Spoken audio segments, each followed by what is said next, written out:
Welcome back into Mulcahy Stadium and the Miners broadcast. Dylan VanderVeen and Landon Stilz here with you to bring you another round of Miners baseball. It's the Matsu Miners and it's the Anchorage Glacier Pilots for the final time this season as these two teams with a lot of history against each other in this ABL league. It comes to a close in the 2025 summer as you'll see the first pitch be brought out, and I believe it might be thrown out by a dog, and it is. That's a pretty cool thing.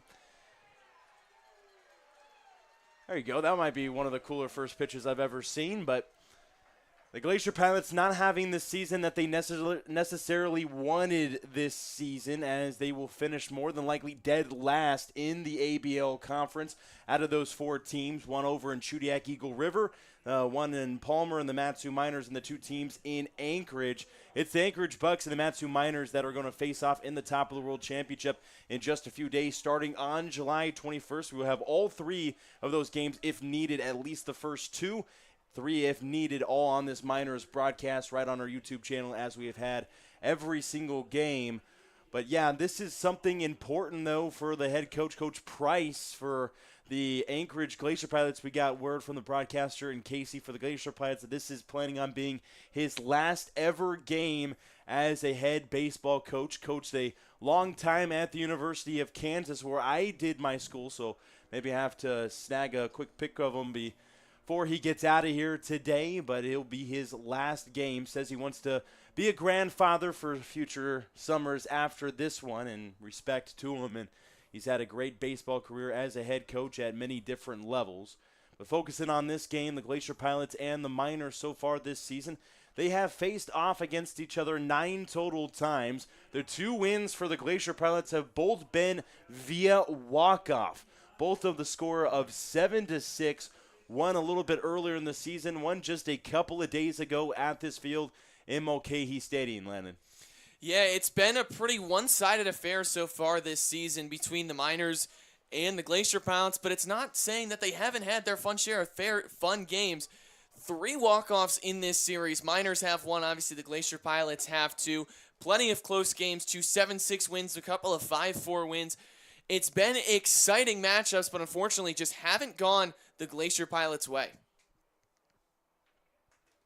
Matsu Miners so far this season have scored 198 runs. That is 2 more runs than they scored all of last season in the 42 games that they played. Keep in mind, the Miners have played 27 games this season, and they broke that record from last year with a chance to eclipse 200 runs this season. Elliot Medlock, the leadoff batter for the Miners, as the first pitch is in there for strike 1 from the starter in Onzai for the Glacier Pilots, as he starts off with the 0-1 count to the always dangerous Elliot Medlock.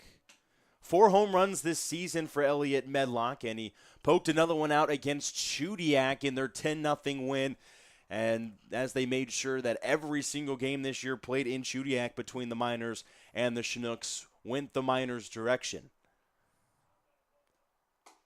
Next offering is in there on the breaking pitch to a 1-2 count. Medlock hasn't quite taken the bat off of his shoulder quite yet to take a hack, but he is in a battle situation as the leadoff. Swing and a miss, and he will get strikeout number 1 right away for the Glacier Pilots, trying to win this game for Coach Price. Yeah, and for the Miners, this game necessarily doesn't mean much. You're going out there pitching some guys and throwing some... Over into the corner and drops. Geffrey's going to reach himself to second on a double where he's had plenty of them on this season, but that one might be just the weakest double of Carter Geffrey's season in the 2025 summer, but nonetheless, he's standing on second base with a nice hit. Rich Erickson, who may or may not win Player of the Year this year for the ABL. Know for sure he's got a couple of votes from around the league. Leads the league in batting average as he has for the last few weeks since he won Player of the Week a few weeks ago for the Miners.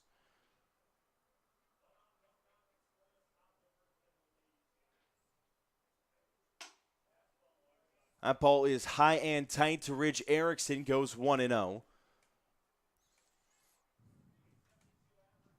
Erickson with a 372 average so far on the year. The slugging percentage just under 500 at 488. Helped himself to go over 500 for just a couple of games with a big-time 3-run homer against the Bucks.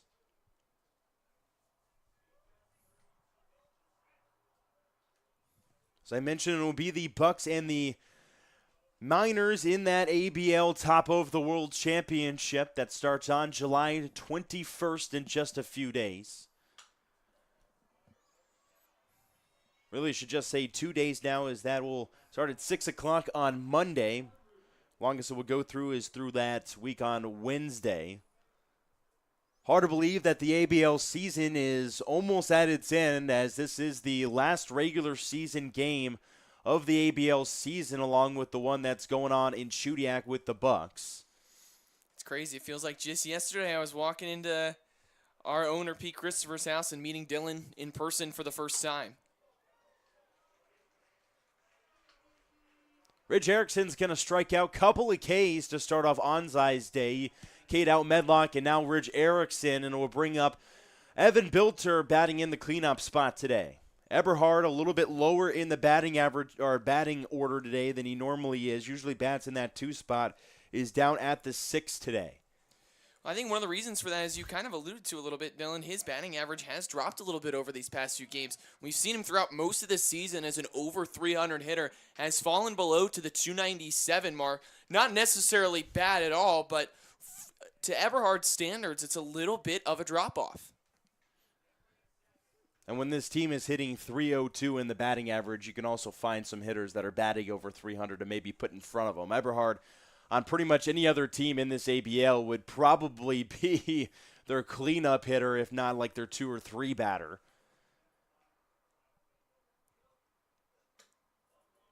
That ball lands in there, maybe a little bit off the plate, but going to be consistently called on the outside corner. It's 1-2.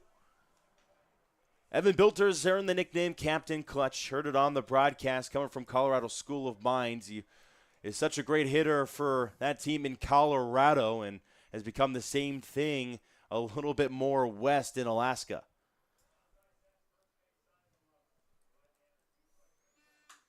One and two, fouled off. Bilter stays alive. See pitch number 5 in his AB.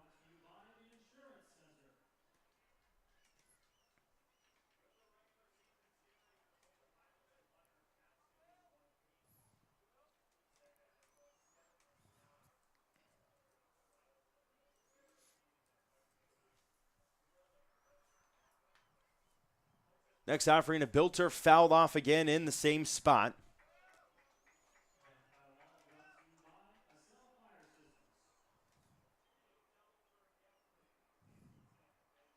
Bilter was 1 for 4 back on July 16th a couple days ago when these two teams faced off in that 7-6 walk-off win that went 11 innings.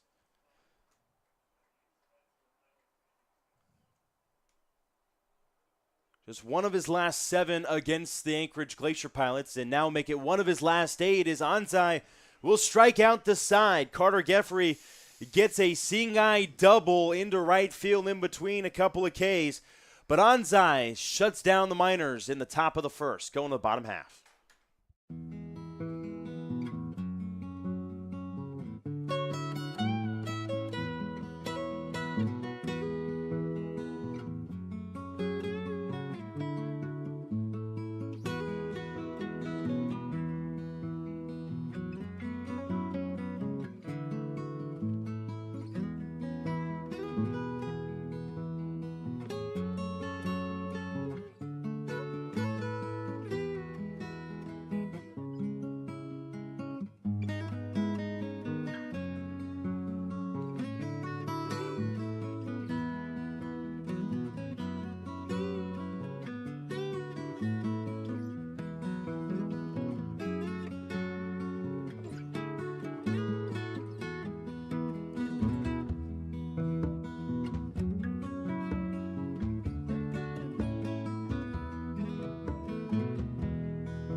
Back on the Miners broadcast, and a new face on the mound for the Miners. Just his second appearance of the year in Bowman Marks. His first start for the Alaska native is he went to Colony High School, finished up his high school season this year, and Bowman Marks finished off his high school career with Casey, the Glacier Pilots announcer, on the mic here at Mulcahy Stadium in the state championships.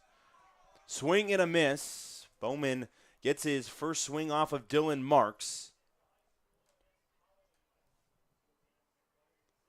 Defense for the Miners goes Rich Erickson behind the dish. Grout over at third. Parentoni, Medlock up the middle. Eberhard over at first. And from left to right it goes Bilter, Stevenson, and Geffrey. Pretty much the lineup that you're gonna see in the top of the World Championship if you're the Miners, outside of, no offense, Bowman Marks pitching, but 3-1 now for the Alaska kid.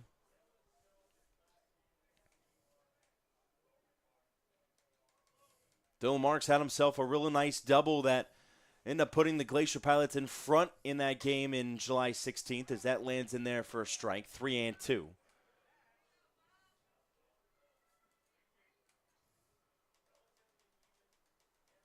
Bowman Marks pitched 4 innings against the Anchorage Bucks in an emergency appearance after a poor start from Josh Jansen. He came in and shut the door on the Bucks in that game as the check swing not going to go, as Dylan Marks will take his base on a walk, and it gets it to the next batter for the Glacier Pilots in Ruby. Yeah, you can't shrug your shoulders at Bowman Marks if you're this Glacier Pilots offense. He came out against what at the time was the best offense in the league in the Bucks. This is when they were atop the ABL, only have lost losers of one game, which was to the Miners, and came out and struck a couple of batters out, completely shut the best offense at one point in the league down. If you're the Glacier Pilots, you have to be careful with the high schooler on the mound.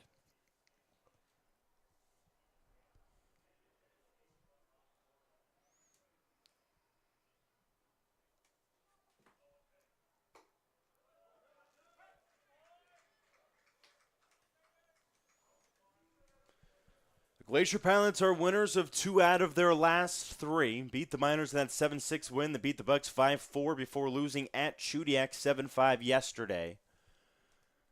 0-2 to Ruby. That offering is poked into left center field, and it will land. Takes a little bit for Bilter to get to it. The run is going to try to come home. Parentoni's throw is not in time. It also popped out of the glove of Erickson. And the run ends up at second base, in Ruby coming through with an RBI double.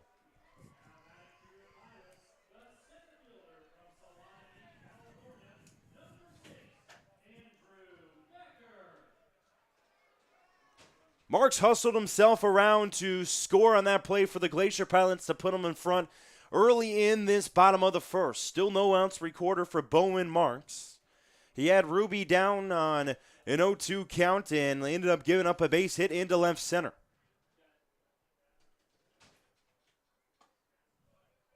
Becker takes a strike.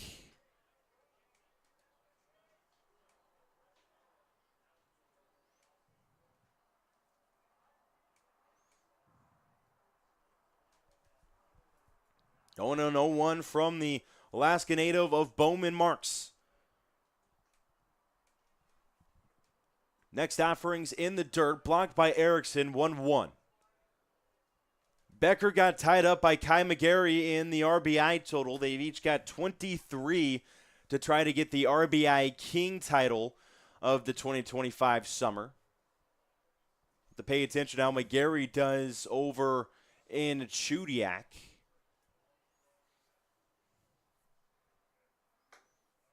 Ball taken high and goes behind another count is Bowman. 2-1.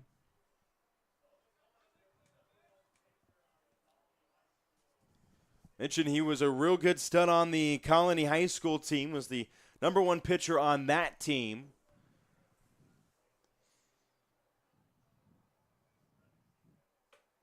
Ball firing for a strike, 2s apiece.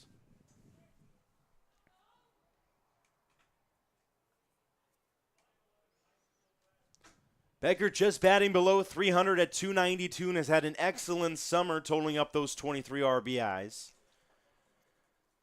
He's got it done in 9 extra base hits as well. Only struck out 7 times, by far the fewest by qualified batters on this Glacier Pilots team. Rounded to Medlock, and he makes the play at 1 for the first down. The runner in Ruby advances 90 feet to third base, and it's a chance for number 15 coming to the plate in Adam Burkholt, the 300 hitter, the only 300 hitter on this Pilots team, who is actually overtook Erickson in total batting average. I did not see that before the game. That was 381 compared to the 372 for Erickson. That's up the middle. Parentoni gloves it outside of his body, fires to Eberhard. There's 2 outs, but the Glacier Pilots also take a 2-0 lead.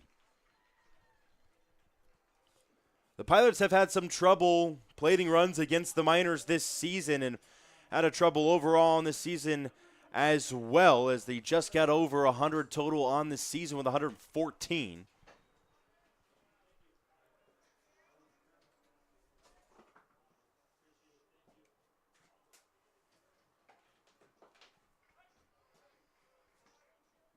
Offense has come on lately in the last 3 games, as I mentioned, with the 2 wins. 17 total runs in the last 3 games. They've got 19 now total in these, including this bottom of the first. Mark starts ahead against Hunter Klotz.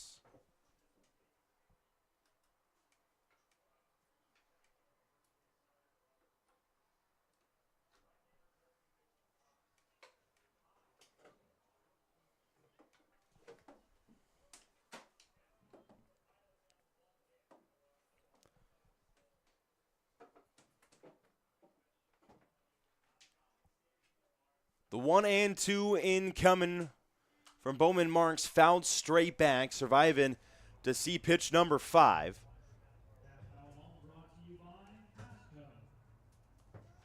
Klotz just a $185 so far, but he has totaled 13 RBIs for this team.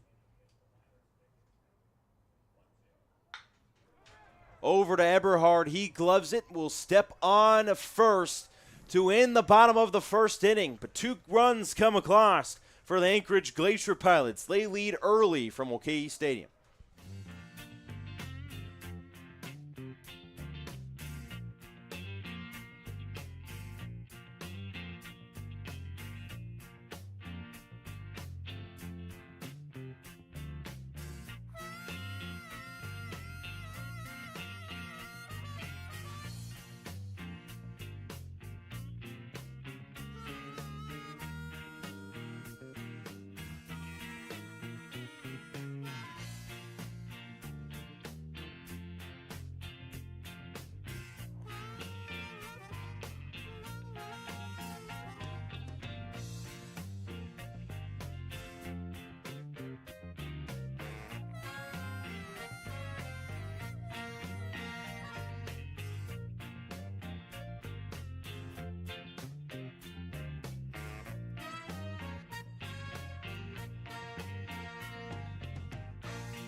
James McGee stepping in for the Matsu Miners to lead off the top of the second inning. Couple of runs from the Glacier Pilots have Anchorage in front, trying to get their second straight win off the Miners at the end of this season. Would be their 3rd overall win against the Miners. That ball high and tight to the Kennesaw State catcher. McGee has quickly become one of the best average hitters on this team at 361. That's right in there, sandwiched between Ridge Erickson and Carter Geffrey. As your top three qualified average hitters are all the catchers for this team. As you see why having Carter Geffrey actually turn into a good right fielder was so important for this team, just to get all three of them in the lineup.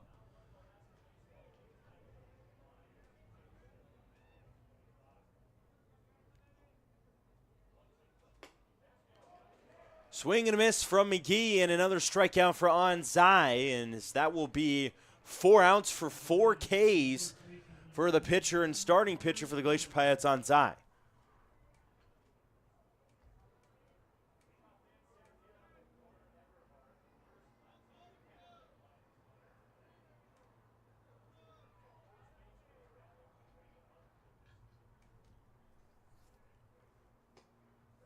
All taken outside on the breaking pitch to Eberhard. Mentioned he's batting a little bit lower in the lineup than normal today.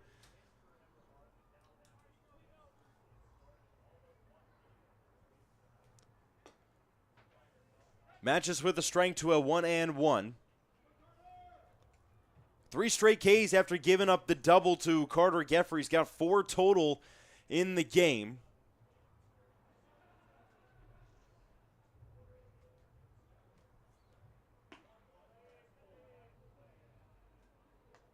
Ball taken downstairs to 2-1. Anzai from UC Davis. Originally from California. Finished up that freshman year at UC Davis.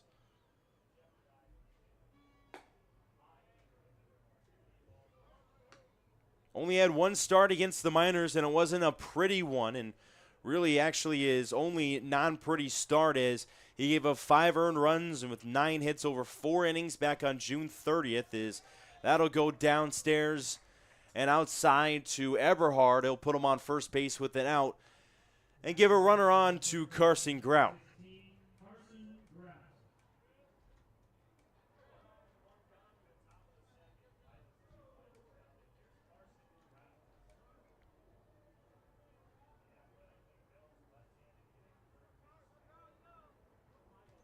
Grout at a 283 line with a 373 and 370 on the slugging, as that goes foul to the right side.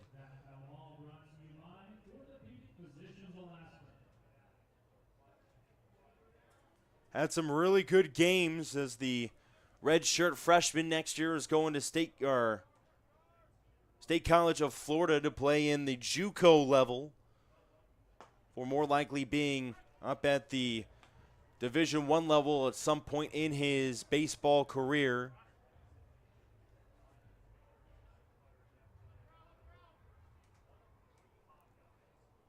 With that freshman ball at the University of Iowa last year, didn't get much playing time.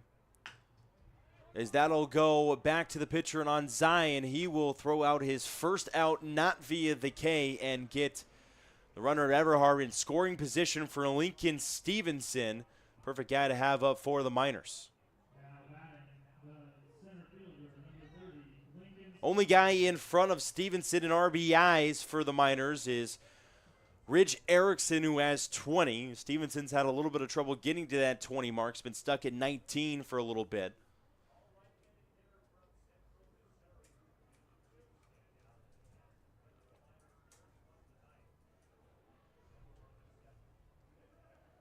Onside offers, swing and a miss from Stevenson. That's just above Carson Grout at the 289 line with a 378 and the 329 slugging.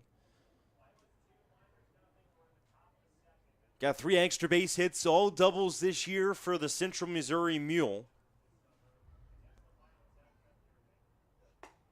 Ball lands in for a strike to an 0-2.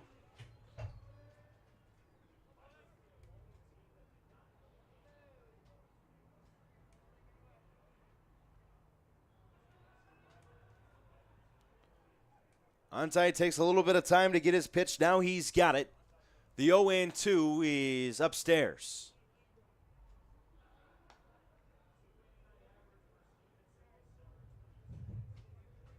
Stevenson had a stretch of games where he recorded an RBI in 5 straight, including 2 games against the Pirates, but just has 1 RBI in his last 6 games starting. That ball outside, 2-2.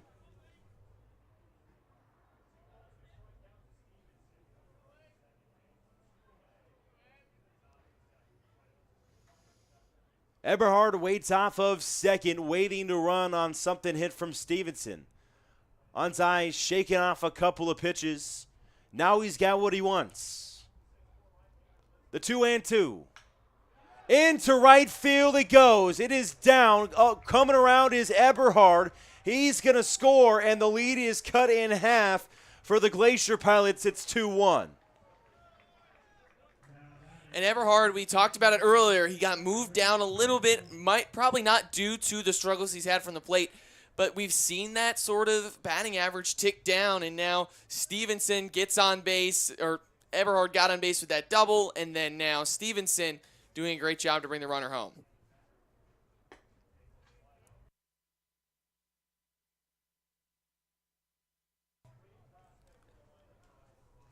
Eberhard was showing that really good plate discipline, getting the walk, getting himself on, and having Stevenson drive home RBI number 20. That ball sent high in the air in the right field by Parentoni. Underneath was Christensen, and the Miners will score 1. The lead's cut in half. Going to the bottom of the second, looking to put up a 0 on the Miners broadcast.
Welcome back on the Miners broadcast. Anchorage Glacier Pilots and the Matsu Miners here from Mulcahy Stadium in Anchorage, Alaska.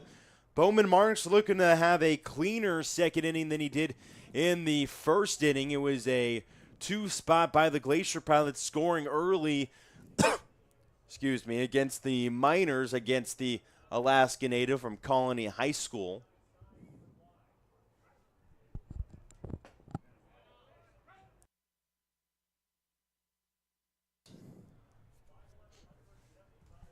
Bowman Marks going to attend Arizona Christian University next year to continue his academic and athletic career, as he'll get a swing and a miss into a 1-2 count.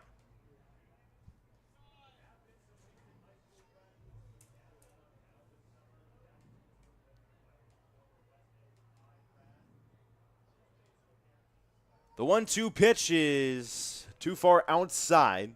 Couldn't connect with the breaking ball. It's 2s apiece.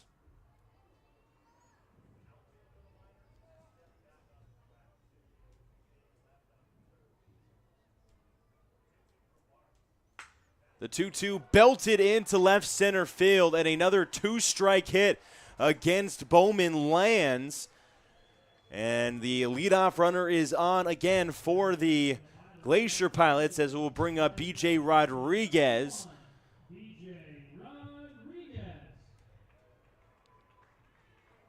Rodriguez still struggling a little bit on the summer, but his on-base percentage also dipped nearly below 300 at the 305 mark. Only Hunter Klotz leads him in total strikeouts by qualified batters for the Glacier Pilots on the summer. He still does have 19 walks so far on the year.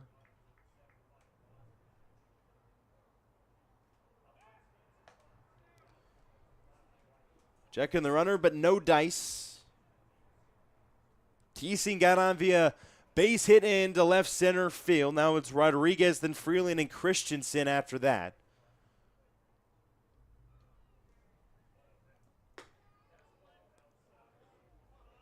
A ball lands outside, behind in the count.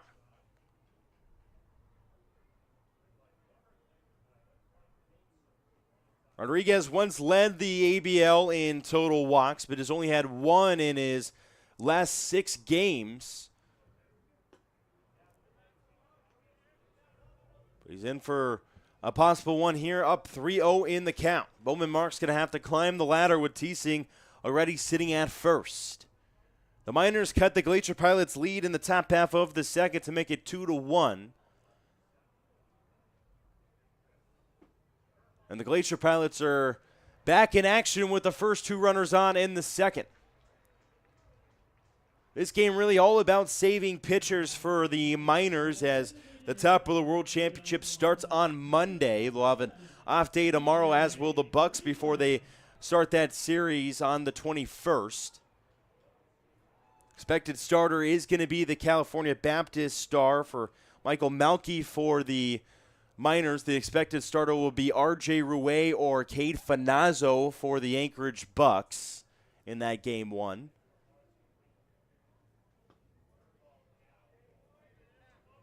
Breaking pitch downstairs. 5th straight ball from the Colony High School kid in Bowman Marks. Teasing waits off a second. Rodriguez right behind him at first. Next offering to Anchors is up the middle. Could be 2. Medlock flips over to Parentoni. Over to first. No, not in time. It'll just go down as a fielder's choice on the flip. And it'll be runners at the corners with Christensen stepping up at the bottom of the order.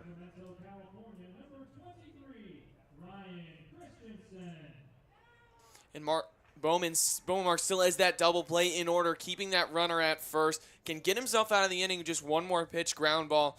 Freeland hasn't had the best season at the plate, been a very solid catcher for this team, however. Freeland sits over at first base. Christensen, left-hander, trying to find something to end his summer on a high note.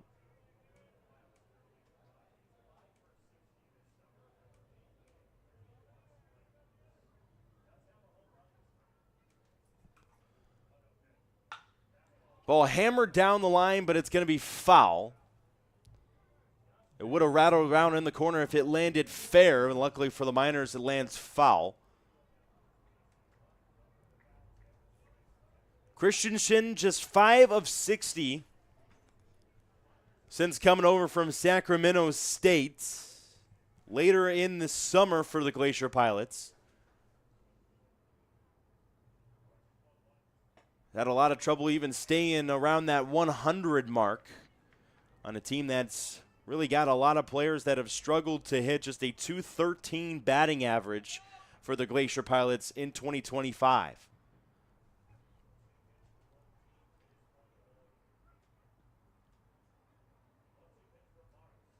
Behind 1 and 2, Bowman Marks evens it up at 2s apiece.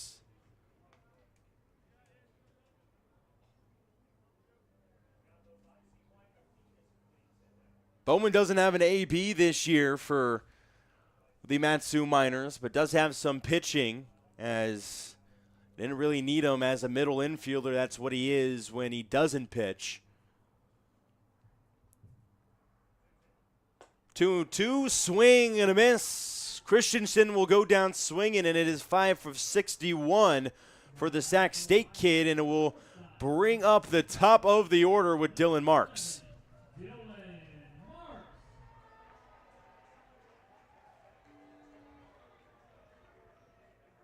First strikeout for Bowman Marks on the day, and it goes to the leadoff batter.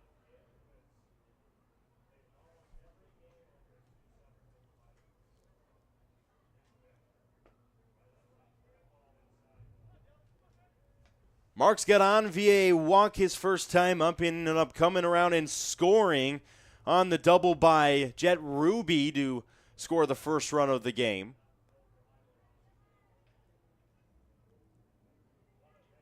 Runner looks like he was going to take out for a second, but froze over there in Freeland.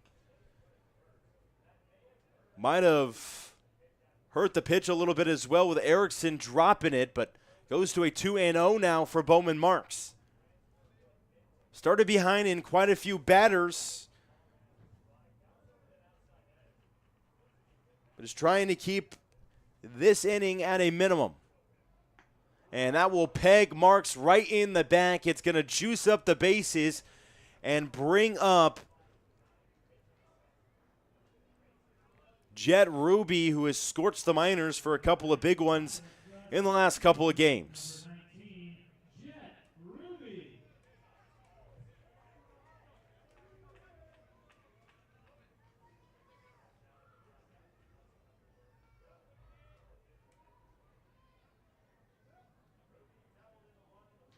Ruby, of course, was the guy who singled in the bottom of the 11th to walk off the game against the Matsu Miners. As that ball is in the dirt, is in front of Erickson, as there is no free bag. 1-0 count for Bowman Marks.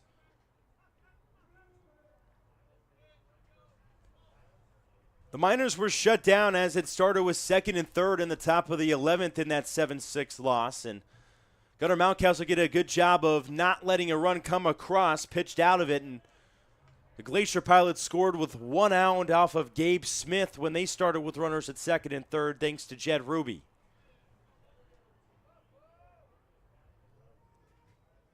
Two 2-0 on the count for Bowman Marks with the bases juiced. That ball lands high and outside. It's 3-0, and Bowman Marks is going to have to climb the ladder or get it in play, unless he wants another run to score and have back-to-back innings where the Pilots have got a run across the plate. Does a good job with strike one, 3-1 on the count.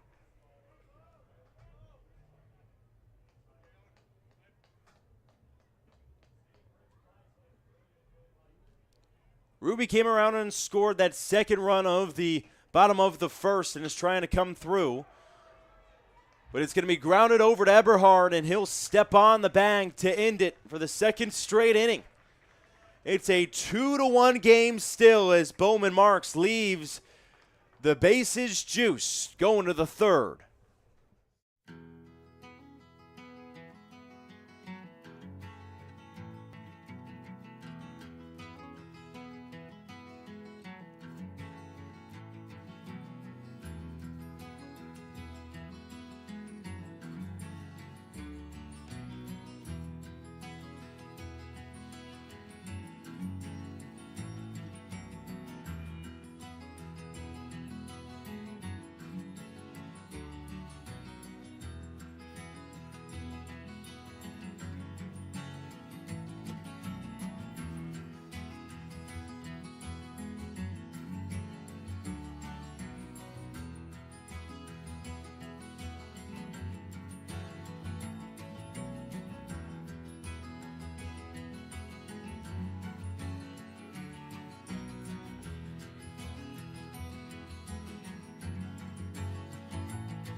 2-1 game. Elliot Medlock leading things out for the second time in 3 innings for the Miners, as the first time he struck out against Ansai, who's quickly climbed in the strikeout total on his day.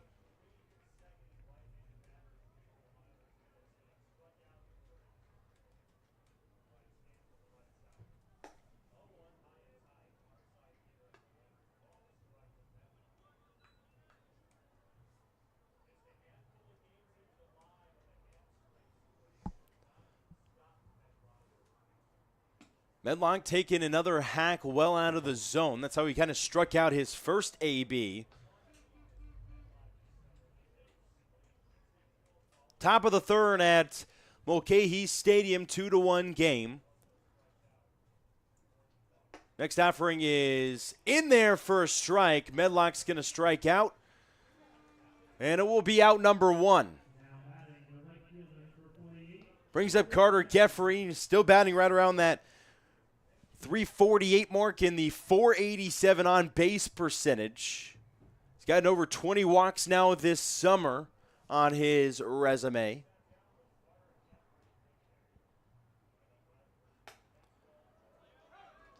That offering in there for a strike.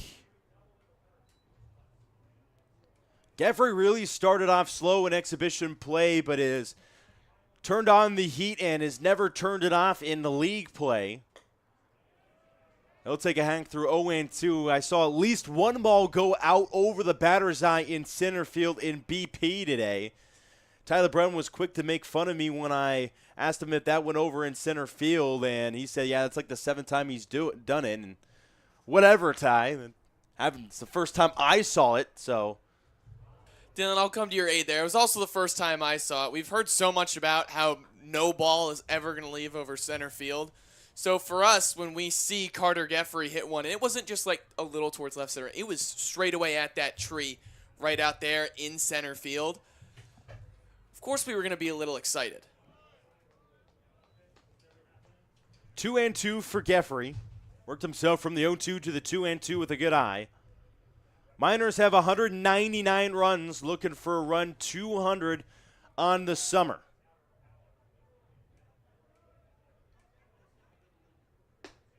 Ball taken high. 3-2 count now for one of the walk kings in this ABL.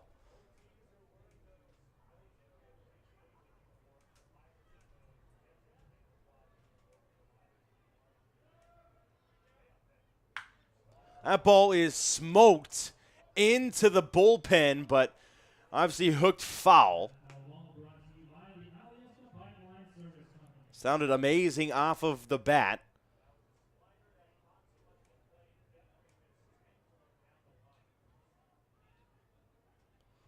This team has the most runs since the 2017 and 2018 team, as Geffrey will take the walk after 7 total pitches. He is on with 1 out. But that team played 42 games and scored 200 total runs, much like nearly that team did last year with 196 runs. But this team has only played now in their 28th game and has scored 199. Talked to Pete Christopher. We said this on the broadcast. This has got to be the best offensive team that has ever stepped foot in Palmer. Ball fouled straight back off the bat of Erickson to an 0-1. Struck out last time against Ansai, as did the first 4 outs for the Miners of the game. Medlock, Erickson, Bilter, and McGee all struck out.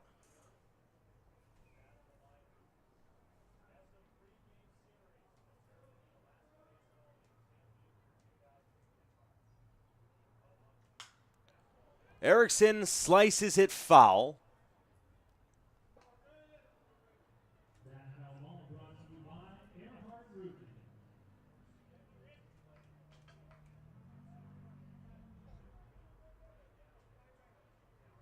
Ansai with 5 total strikeouts in this game would love number 6 to get to a half dozen against Erickson.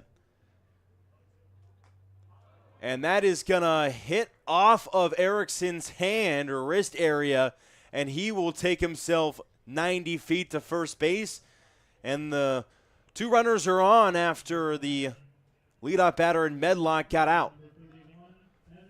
Now Evan Bilter has a chance to come through with runners at first and second.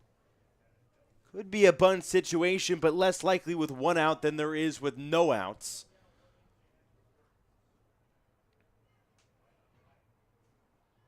Third free bag given up by Anzai on the day. 2 walks and now a hit by pitch as that goes outside. It's 1-0.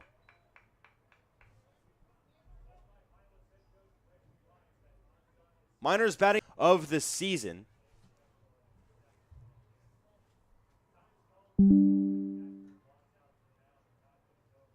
Burgle's going to talk to his pitcher and Anzai real quick before the next offering on 2-0. Possibly could be talking about changing the pitches just so no one gets it over at second base from Geffrey.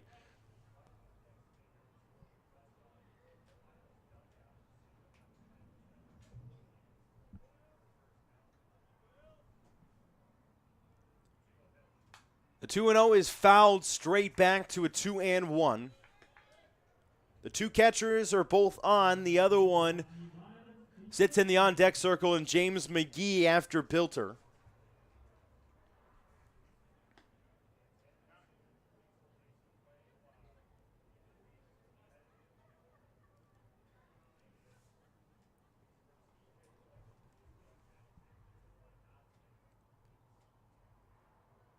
Two and one now this time. The double steal was on the hit and run. Everybody's going to have to head back. Here comes the throw to first, and it is in time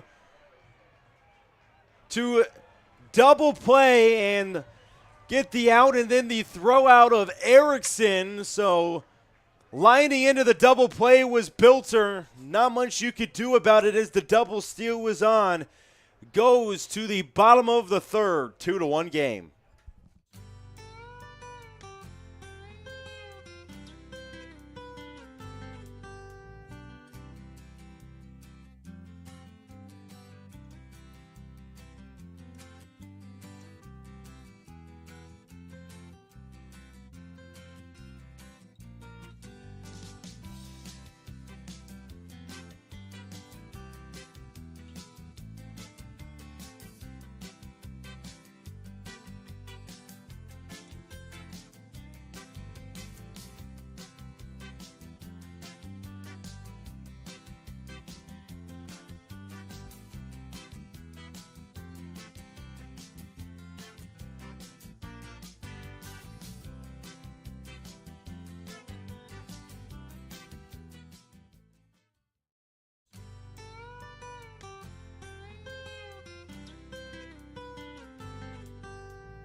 Two to one game as Andrew Becker will step in and take a strike one from Bowman Marks, working into his third inning worth of work. Got through the last inning without a run coming across. We're not going to necessarily say it was clean, but he got the job done and goes to now a 1-1.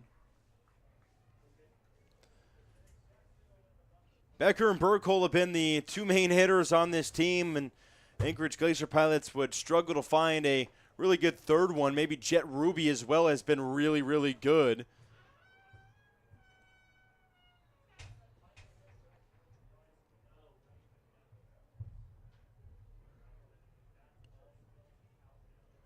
2-1 now coming from Bowman Marks. That's over to Parentoni.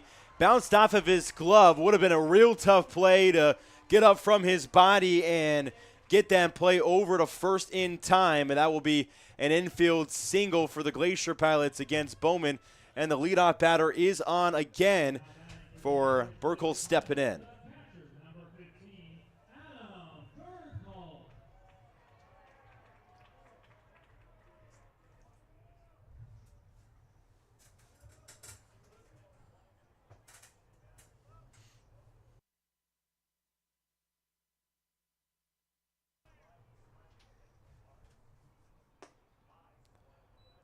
That ball lands high, thrown by Marks, 1-0. Third hit for the Glacier Pilots of this game against Bowman Marks. 2 hits for the Miners against Anzai. Runners taken off in Becker, as that'll bounce straight kind of off of the netting and give Erickson less of a run back in the backstop. Otherwise, Becker might have ended up at third.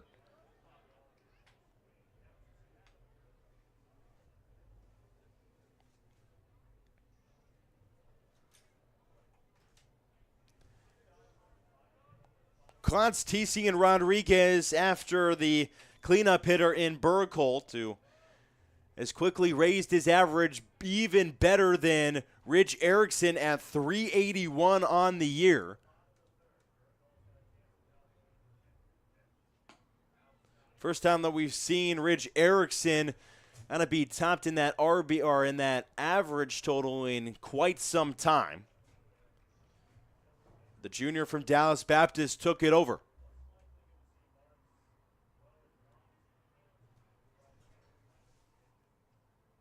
Seven of his last 11 coming into this game, and will walk this time to go 0 for 1 with that walk. Does have an RBI, and it will bring in Hunter Klotz, and there will be a couple of soldiers on base in what would be a classic bunt situation for a small ball team. And that's going to bring out pitching coach Steve Hecker to go ahead and talk to Bowman Marks and calm down the Alaska kid before pitching against Klotz.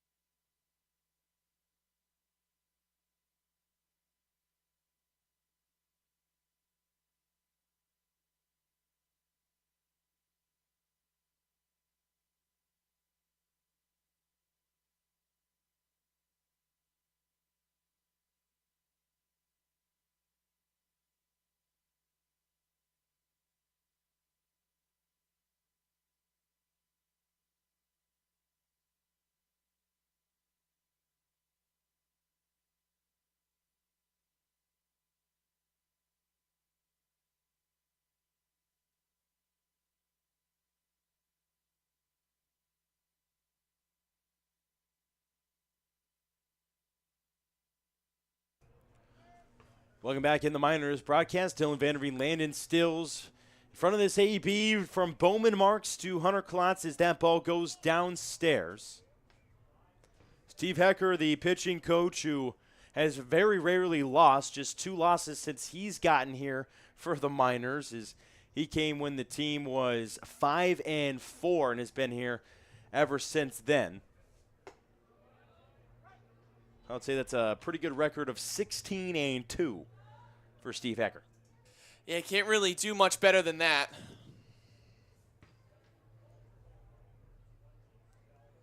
Gavin Blackowitz had a lot of good things to say when he was on the mic in Shudiak about Coach Steve Hecker. Is Klotz will foul off a bunt attempt. Looks like it actually might have ended up going off of his hand, that placement hand that was on the bat.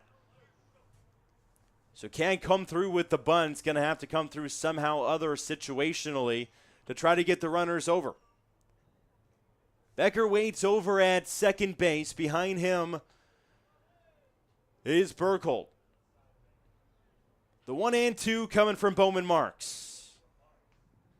Swing and a miss. Klotz is sat down on strikes, and it will bring up Landon Thiessen in what was a massive out for the young incoming freshman in college.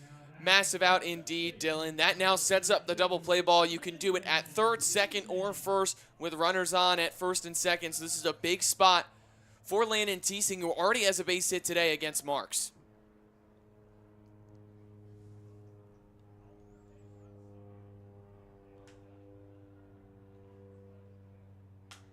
That ball is swung at on the first pitch. Eberhard's racing back, nearly stumbles, but makes the catch in foul territory. Quick throw, cut out by Parentoni, not letting anybody advance, and there is 2 outs now as Bowman Marks looks like he's an out away of pitching out of the first and second no-out jam at the beginning of the inning. He would get through 3 innings, giving up just those 2 runs in the bottom of the first. Giving up just 3 hits on what would be a productive day so far of eating innings for the Matsu Miners. That ball bounces right down the third baseline for Erickson. It was a perfect spot for a spike ball to go to on the block. Beautiful stuff by Ridge Erickson. Best defensive catcher in the league, as you got 3 really good defensive catchers as well at the plate, for the Matsu Miners. But Erickson, I'd have to say, if you're going to pick anybody defensively, it's got to go to Ridge Erickson.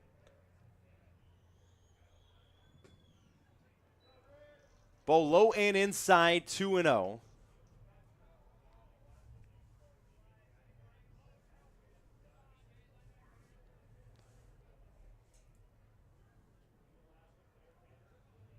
Rodriguez, who's in the left-hander batter's box against the righty of Marks.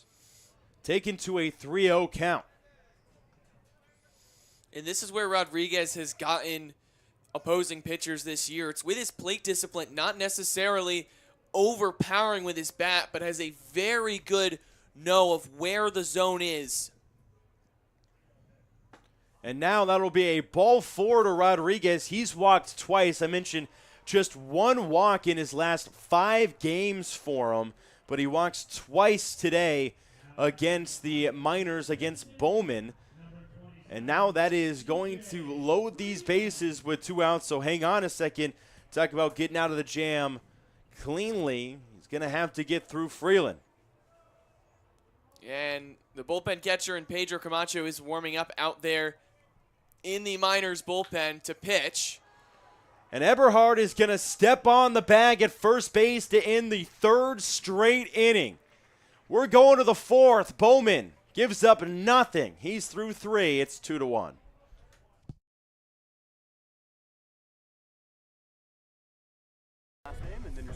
All right, Carter Eberhard, California Baptist University. I picked it because they had a really good development for players, and I really like the campus and coaches. Honestly, my coach just put a sheet on my locker and said that's where I'm going. So that they have a stunt program that's won every national championship and has never lost a game. Shawshank Redemption, and gotta say Ice Age. What's your favorite Ice Age character? Sid the Sloth. Now that's what I call respect. I'm really good at ping pong.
Welcome back on the Miners broadcast. Shout out to Napa Auto Parts for sponsoring our broadcast all summer long. Couldn't do it without your sponsor, Napa Auto Parts, on the stream, and it will be a 2-1 game from Mulcahy Stadium. James McGee leading things off in the top of the fourth. Yeah, we've really seen James McGee turn it up down the stretch. When he first got here, started off really slow, but that's kind of been the tail of the tape for a lot of guys, getting used to the wood bat, used to the new pitching. Now the second highest in qualifying batting average, and it's going to go up once more.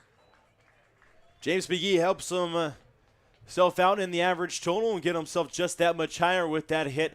He gets himself on as the leadoff batter, and Carter Eberhard, the Cali clutch, stepping in with a ran on. 2-1 game in the top of the fourth. Could be a bunt situation if you're the Miners here. Eberhard got on via walk last time as he will swing away into left field. Underneath it is Rodriguez. He makes the catch and will send James McGee trotting back to first.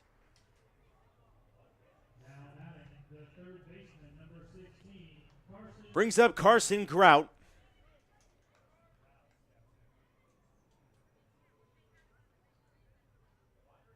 We have no doubt will have a great year in the NJCAA level in the Division I there, as he'll play in one of the top regions in NJCAA. Also showed us pictures of his university as well. I think it's a good look in junior college.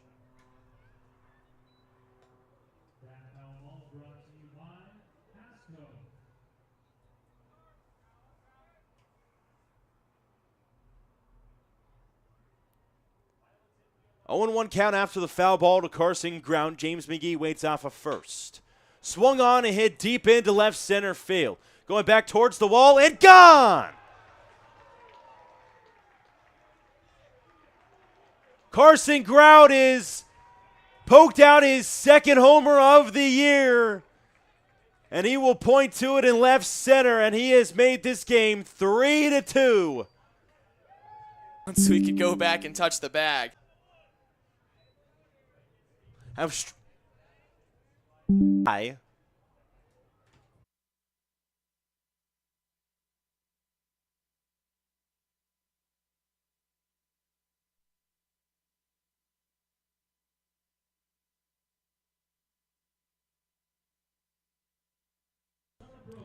Welcome back on the Miners broadcast. Sorry about our connection issues. We're having a little bit of problems with our hotspot, and in that time, our computer literally would not connect to Wi-Fi. We didn't even have a Wi-Fi button option on our computer, and when we tried to go First time I've ever seen that happen in my life. That was super strange, but we are back. Didn't miss a whole lot. A strikeout by Ryan Christensen, a flyout by Dylan Marks, and a ground out to the pitcher from Jet Ruby in the bottom of the fourth. Parentoni flat out in the top of the fourth inning to end that top of the fourth after the home run from Carson Grout that made this game 3-2 now. In front are the Miners as there is a new pitcher in Robello on the bump.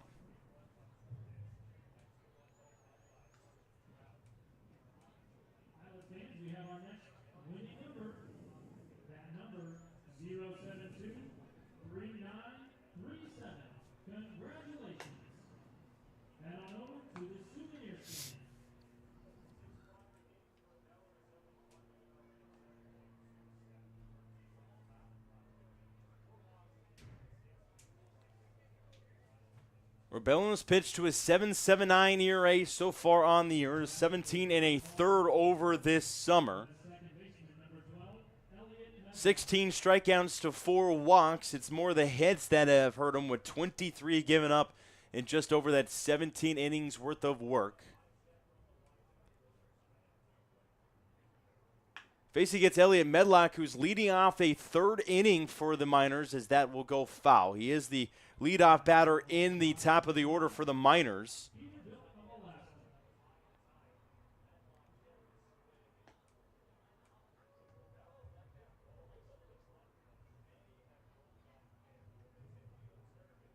Rubello's only ever seen the Miners one time in regular season action. That was back in the 5-4 loss at the beginning of the year, as that's out of play. June 17th, pitched 2 1/3. You have 4 earned runs.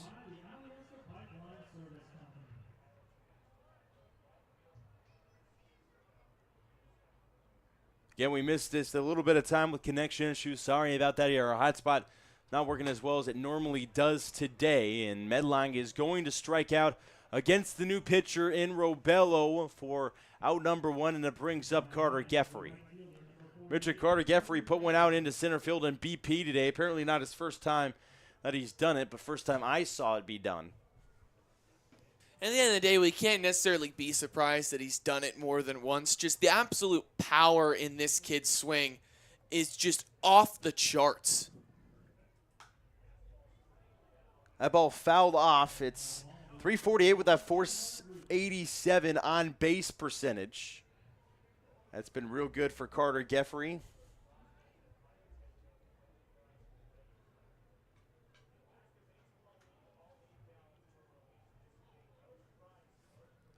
It was the other Iowa boy in Carson Grant that made this game 3-2 in the top of the 4th.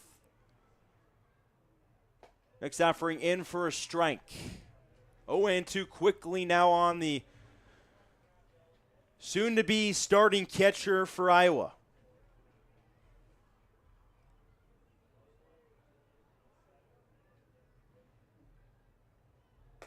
Oh, and 2 outside, seeing another pitch to a 1-2 count.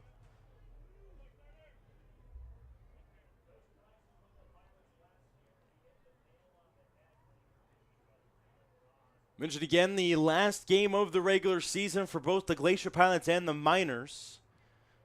Sorvella pitches the 1-2 fouled away. The Glacier Pilots are actually the only team that will play 30 games in the regular season this summer, as the Miners will play 28. There was actually a game cancellation yesterday between the Anchorage Bucks and the Matsu Miners due to a shooting near Mulcahy Stadium in the woods out in center field that you see in your screen. Yeah, yesterday when we arrived at the field, we were told by the Anchorage Police Department that we were all safe, but we had to be very careful as police cruisers and some SWAT vans were brought to the field. There were some shots fired right over in those trees and straightaway center. And then eventually the Anchorage Police Department was great communication with everyone here at the stadium, and the head coaches let us know that we were going to have to at first evacuate the area to a church around the corner, and then they told us that due to the heavy police presence and the fact that the person was still at large, they did call the game. Everyone drove home. Everyone was safe. No one was injured. So great response time by the Anchorage Police Department, and their communication after everything was great. Stays with the 1-2 count to Geffrey after he fouled off that last pitch. His helmet flew off that time. It's happened a couple times this year. Swing so hard, sometimes the helmet can't stay on. 1-2, high and tight, 2 apiece.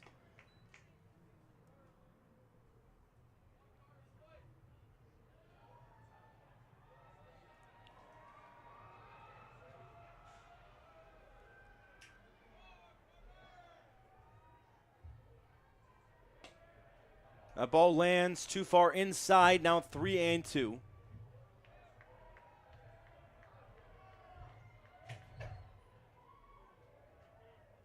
Got one out in this inning. Last outing for Robello didn't go very well against the Anchorage Bucks, giving up 8 earned runs in just 3 2/3 innings. Looking for a better start to this one, as that will be a walk to Geffrey, as he is been known as the Walk King. He'll take his 90 feet, and we'll bring up Rich Erickson.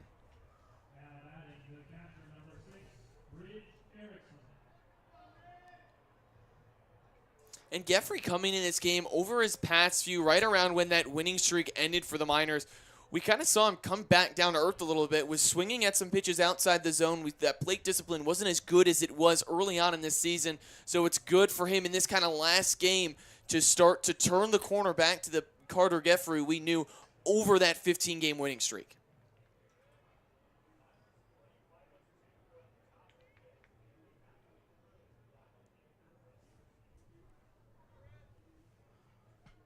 Obviously, we talk about depth on this Miners team as Rich Erickson goes over to Marks. That will be one.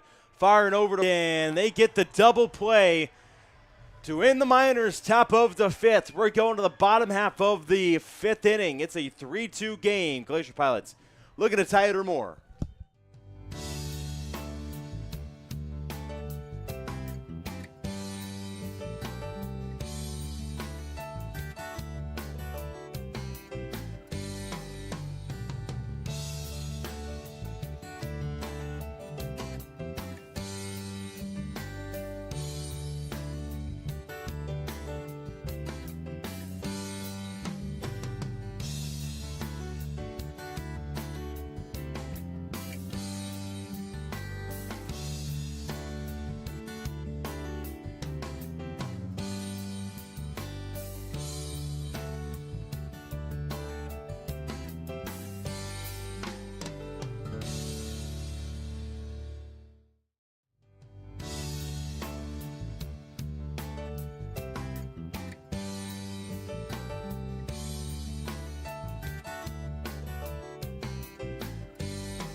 Welcome back on the Miners broadcast. Dylan VanderVeen, Landon Stilz right here to bring you all the Miners action as Andrew Becker swings at the first offering in the bottom of the fifth and fouls it off of his leg.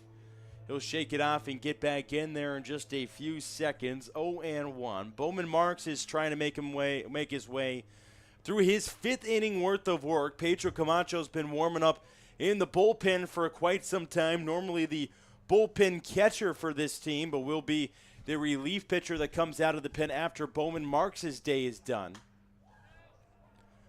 That ball fouled off and will end up in the bullpen.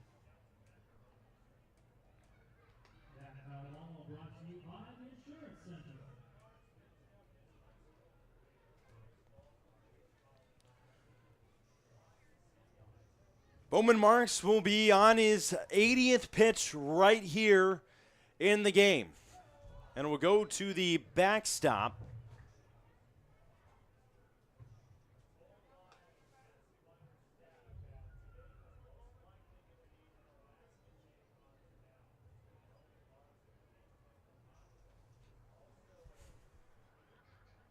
One and two coming up from the Alaskan native as it is a jam shot foul down the line. Staying at the 1 and 2.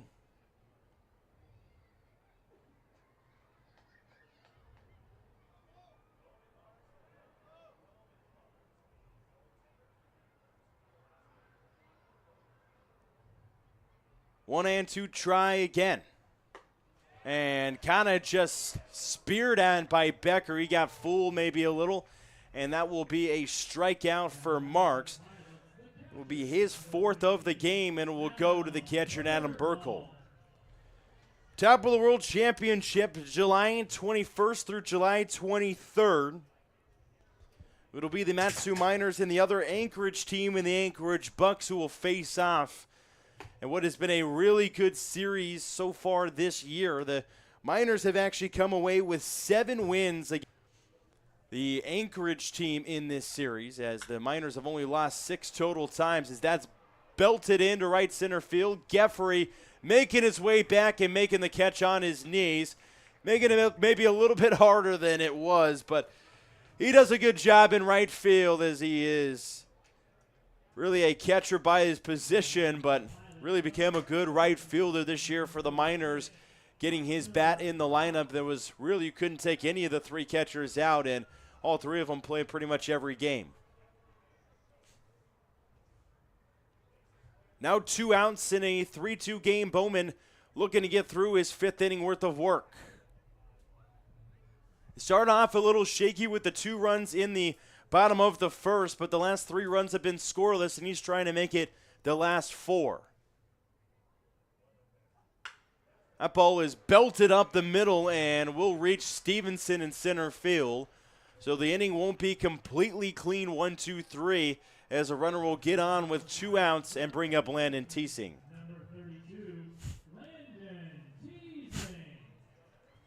Teesing 1 for 2 today.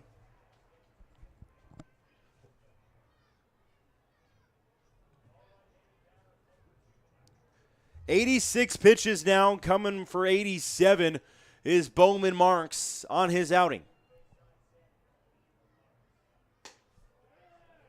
Be hard to believe that he would go another inning past this one due to that pitch count. And it would be Pedro Camacho's time from the 6th inning, assuming maybe on from there.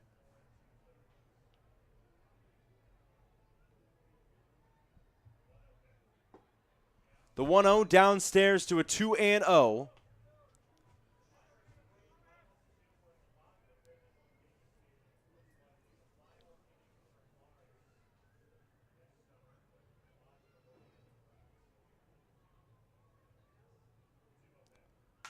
Two and 0 is into right field. Geffrey's making his way for it and calls off Medlock. He'll make the catch, and that'll do it here for the bottom of the 5th. We're going to the 6th inning. It is Matsu leading 3-2.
Evan Bilter leads things off in the top of the 6th for the Matsu Miners, ahead of this game 3-2, as Robello will fire a first pitch strike to Bilter. 0 for 2 so far today. Robello worked through that first inning in 14 pitches and didn't give up anything after relieving on Zai, who started this game for the Glacier Pilots. Bilter's going to drive one into right center field. It's going to squeak right between Becker and Christensen and allow him to get to second base with a leadoff double, and we'll bring up James McGee with a runner in scoring position. Now batting the designated hitter, number 28, James McGee. James McGee, as we mentioned, up to 361. He is 1 for 2 today, helping that average total.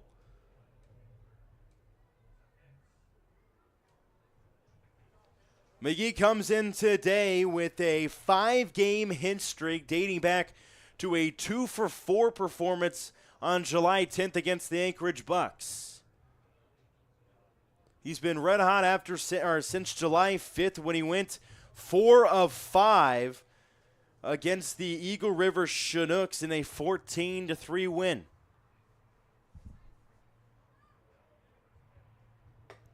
Offering in there for a strike on the outer half.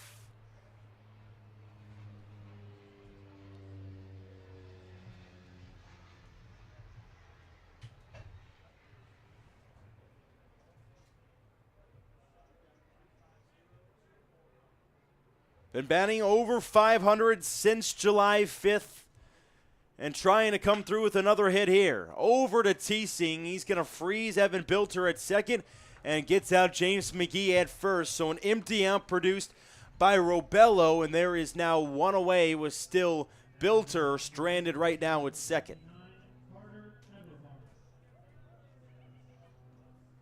Carter Eberhard from the left-hander batter's box, trying to pick up the other nickname in Captain Clutch is California Clutch, trying to pick up Captain Clutch.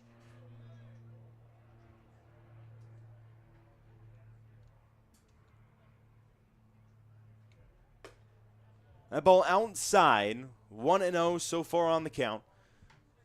Eberhard comes from California Baptist, one of those two players who have really developed well and been all-stars on this team for the Miners, and Eberhard and possible pitcher of the year in Michael Malky.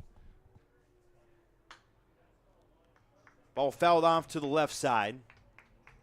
So many good hitters to choose from for this Miners team. What would be your player of the year? Malky more than likely going to be that pitcher of the year, but as our hitters, Erickson, Geffrey, Medlock, all so good this season. James McGee's come on really late, and now Eberhard into left field, sending Rodriguez back towards the corner. He'll make the catch there. Bilter's going to retreat back to second, and there is 2 outs now, and it will bring up Carson Grout, who already has a 2-run homer in this game, extending on his really good stretch of games in the last week.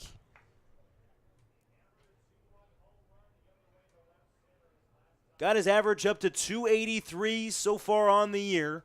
Now has 17 total RBIs.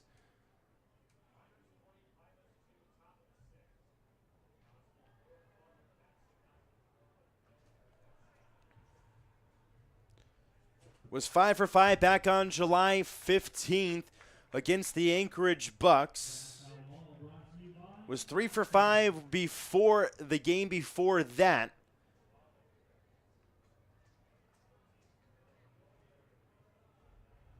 9 of his last 18 coming into today, making him now 10 of his last 20, batting .500 on the week.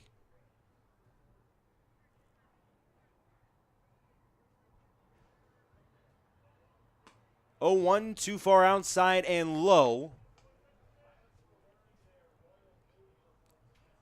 Bilter got on with a double to right center field at the start of this inning, but it's been back-to-back empty outs by the Miners, and now Carson Grout tries to pick him up.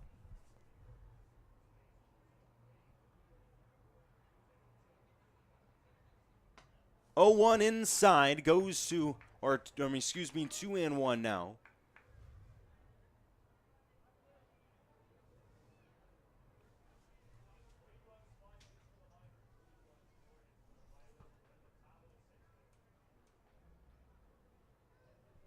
5 hits for the Miners, 4 hits for the Pilots, in another low-scoring affair.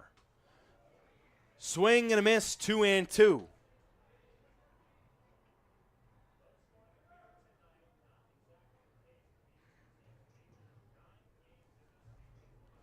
Triple twos on the board, 2-2 with 2 outs. Robello trying to get out cleanly of the Evan Bilter double at the beginning of the inning. Grouch trying to pick up a 2-out hit.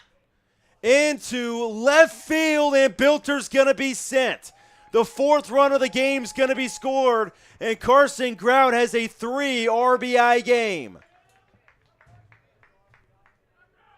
He's got the single and he's got the homer. Just needs the triple and the double to complete that cycle.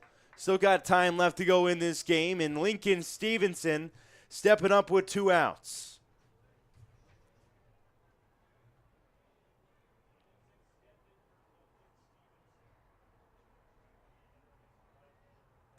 Two of 5 now with 2 outs are the Miners, batting .400. That was just their 2nd hit with a runner in scoring position. Stevenson has got the other one. Ball taken high and tight, evening up the count at 1s apiece. Carson Grounts extending what has been a phenomenal week for him. Possibly player of the week worthy. Be the last one before the championship, and it would be championship MVP after that as Grout gets away. Play over at second is not in time. It was a good job by Burkholt to pop up and make a decent effort at it. But Grout is at second.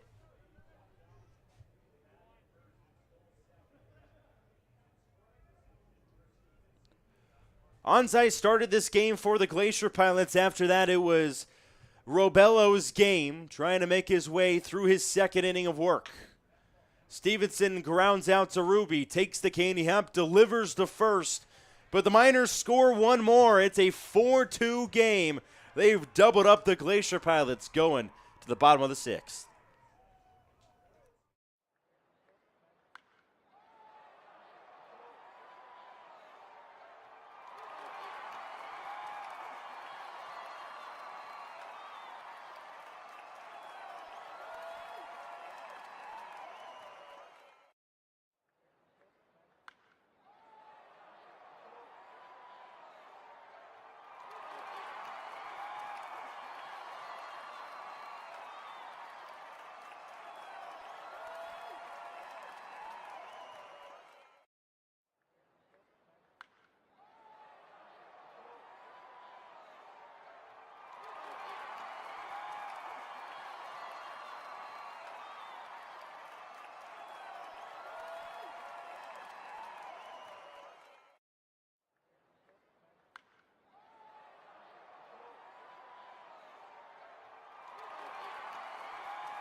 4-2 game from Mulcahy Stadium, Anchorage, Alaska.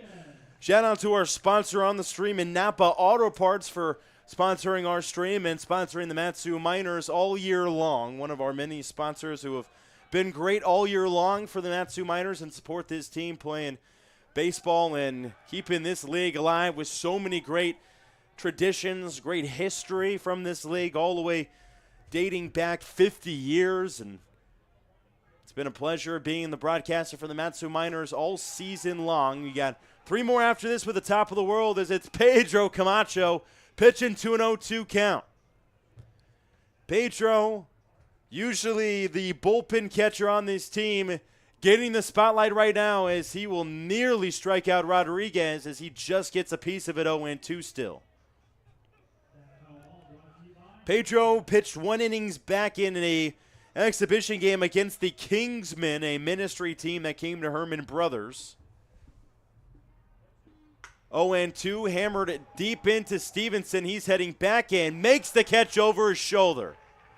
Next one to come up against Pedro Camacho for the Glacier Pilots.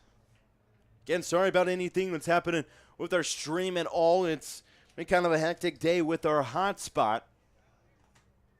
Luckily, it happened, I guess, on a game that doesn't necessarily hugely matter. 4-2 game is drilled into right center field. Freeland's going to get on with a base hit, and it will bring up Ryan Christensen, who has struggled so far in the ABL, 5 of 62 now.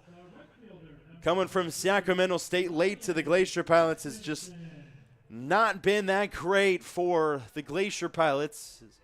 They would have hoped coming over from Sacramento State. Dad is the head coach there as well.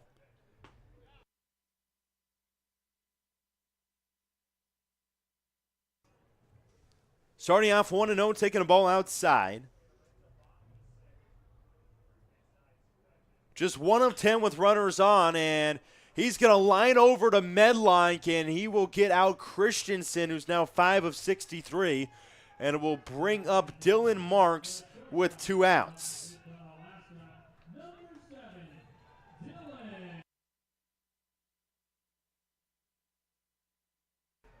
Pedro's pitched through 2/3, looking for that whole inning against now having the top of the order with Dylan Marks.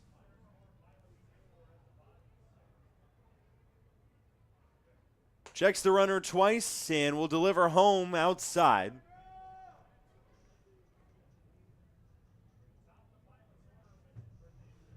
Not sure who will be in the bullpen next, if it is anybody, or unless it's going to be Pedro's game all the way through the 9th. Slider misses outside. It's 2-0.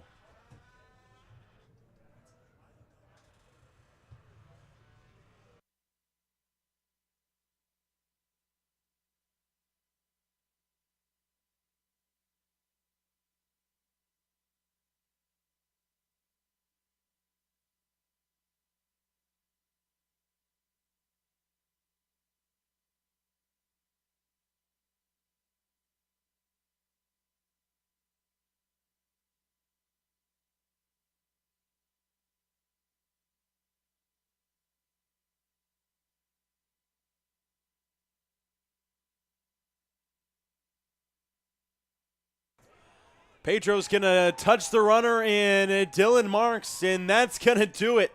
He pitches through an inning. It's scoreless for Pedro. It's 4-2.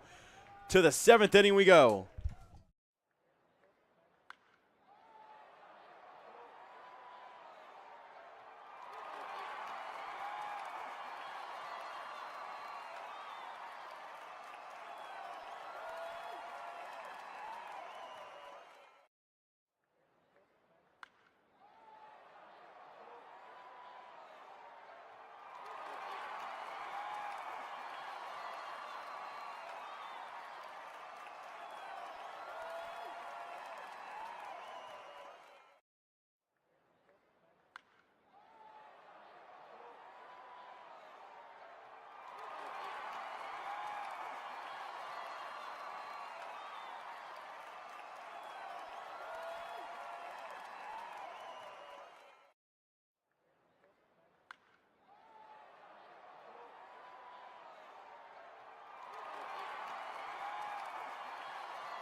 Welcome back into the broadcast. Greg Parentoni is going to lead things off against Achille Robello here in the top of the 7th inning. The Miners lead it 4-2 in what is the final regular season game of the ABL 2025 season. That pitch finds the zone, and it's 0-1 here on 0-2, excuse me, on Greg Parentoni. Robello comes set from the full and delivers from the stretch. Fastball misses a little high upstairs. 1-2 now to the shortstop in Parentoni. He was 0 for 2 today.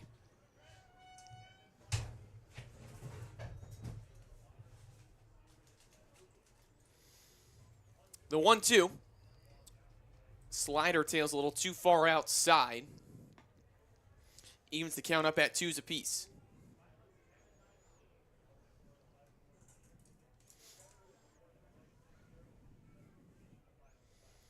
Here comes the 2-2 from Robello. Parentoni takes it looking for a called strike 3 in the first out in the inning.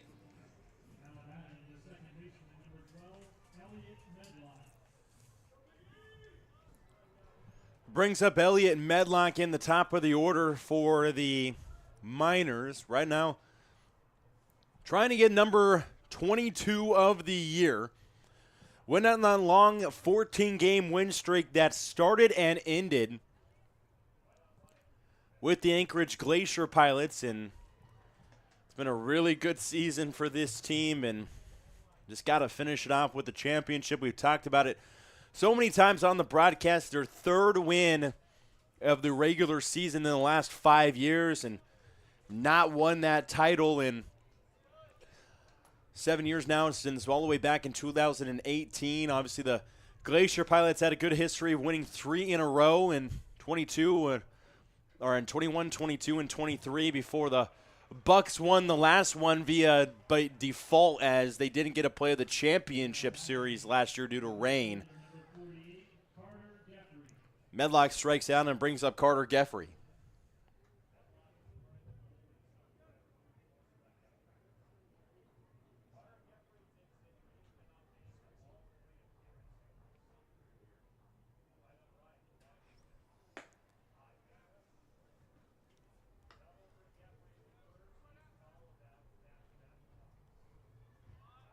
Geffrey 1 for 1 with a couple of walks today.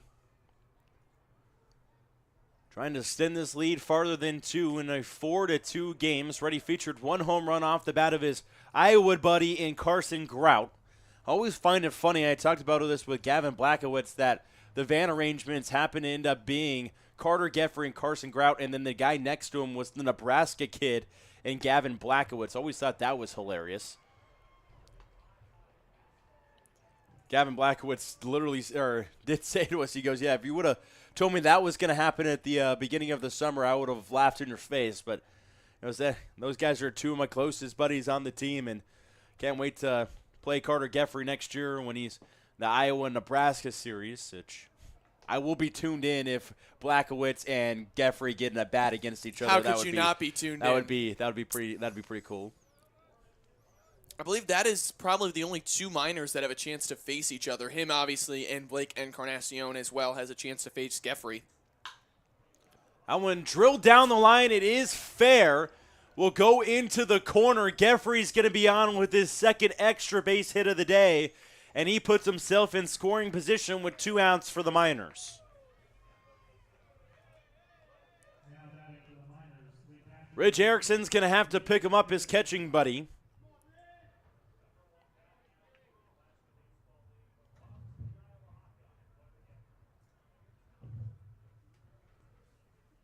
Iowa Hawkeye is on base. The BYU Cougars going to have to hit him home. Playing a couple of really good conferences, one in the Big Ten, the other in the Big 12. Big 12, a very competitive conference, especially this last season. Had a lot of good teams, handful of them in that 64, as that goes up the middle, gloved by Marks. The off-balance throw's not going to go in time. Geffrey tries to come home, and he's safe.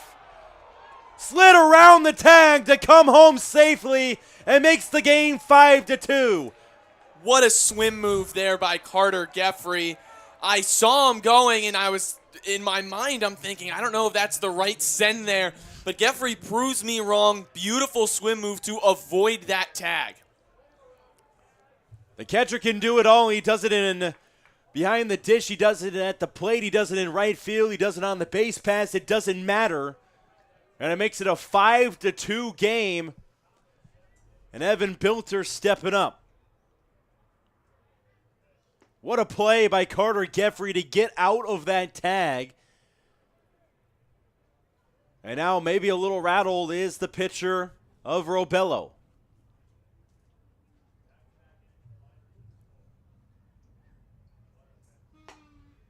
You do have 2 outs as that's fired in for a strike, 1-1. A little bit of a lead now for the Miners after they were down 2-0. They've scored the last 5 runs, including 1 in each of the last 2 innings. Bilter's sky-high pop-up. This should do it for the top of the 7th, and it will. Marks makes the play, but the Miners up 5-2 in this game, bottom of the 7th. 9 outs remaining in the Glacier Pilots season.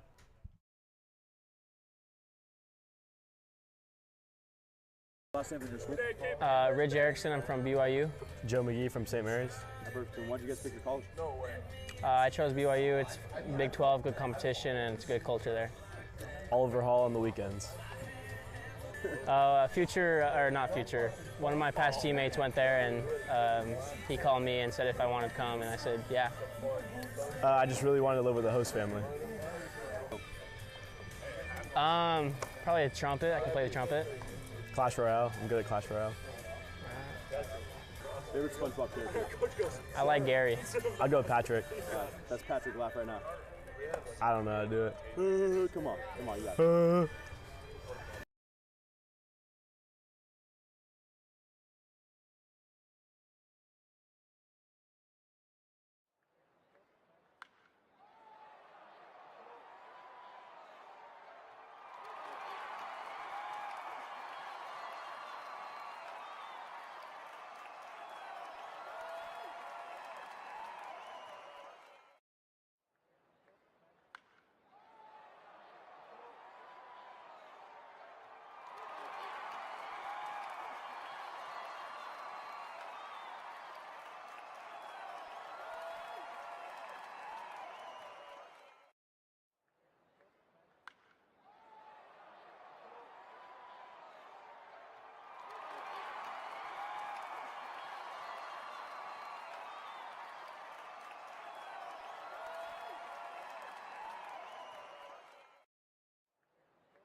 Back on the Miners broadcast as Kate Arn steps on the bump for the Miners.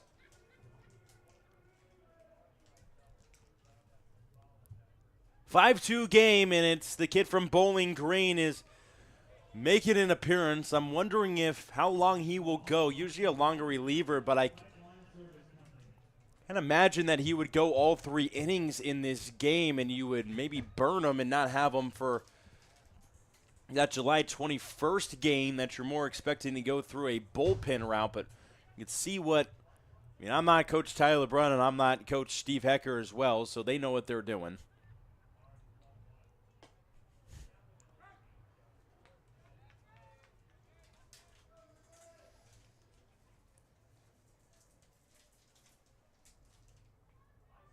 1-2 on the count so far. Arn, the next offering is poked over to Grout. He makes the diving play. Can he fire it over to first in time? No!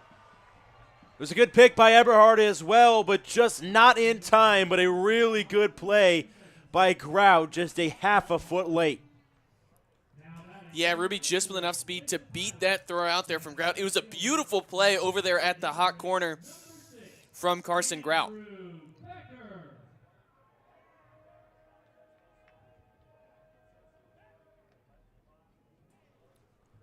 Now Andrew Becker steps in.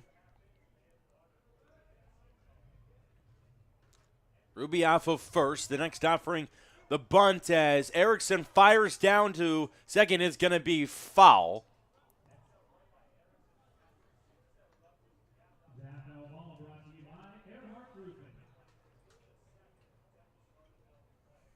Went into the batter's box of Becker, but Erickson had the right idea, chucking down to second to possibly force that 2-6-3 double play.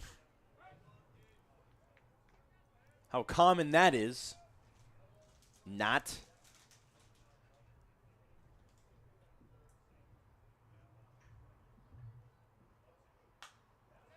Becker staying alive with his upper body, not moving his lower body, but just fouling off the pitch in a defensive swing.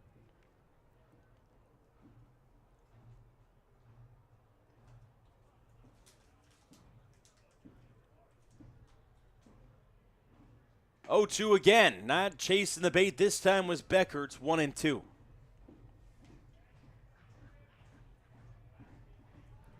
Pilots fans trying to get loud right underneath us in this 5-2 game.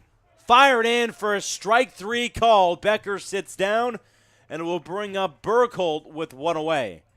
And that's how Kadar gets his strikeouts. He gets it with that slider looking. It has such good movement out of the hand. Starts out as a ball, and then at the last minute bites in and catches that either outside corner to lefties or inside corner to righties.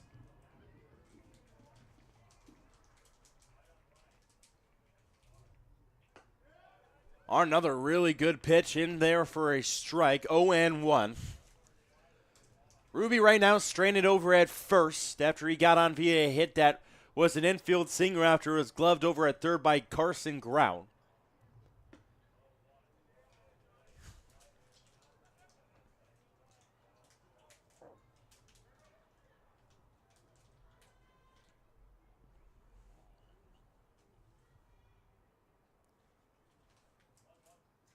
One over to Grout. He's going to start off the double play try. Great effort. Whoa.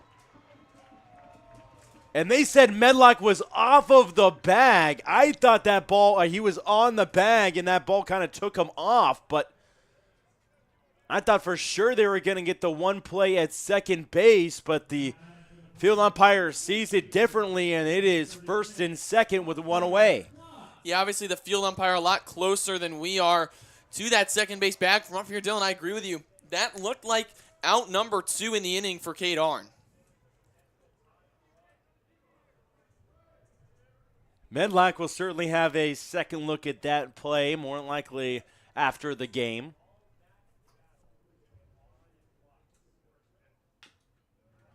Found straight into the plate. Back to the right of Erickson. 0-1. Klotz 1 for 3 so far on the day. We're going to come through in a big first and second situation that does not want to be wasted from the Anchorage Glacier Pilots. Playing for Coach Price in what will be his last coach game ever in his baseball career.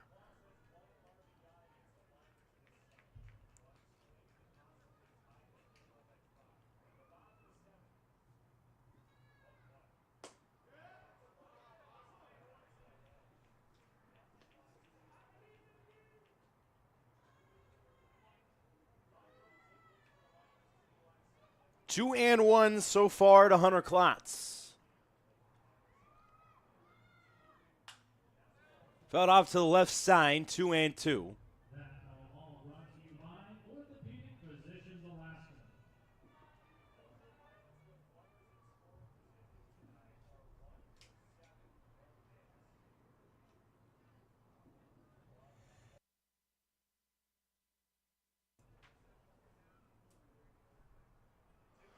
Runners taking off, and there's going to be no throw. The double steal works out, and it's a 3-2 count with Kate Arn. And there is some trouble now with the runners advancing. Taking off nearly immediately, just reading it perfectly well, was Ruby. Right behind him, Burkholt. And now there's one out with no double play ball in action.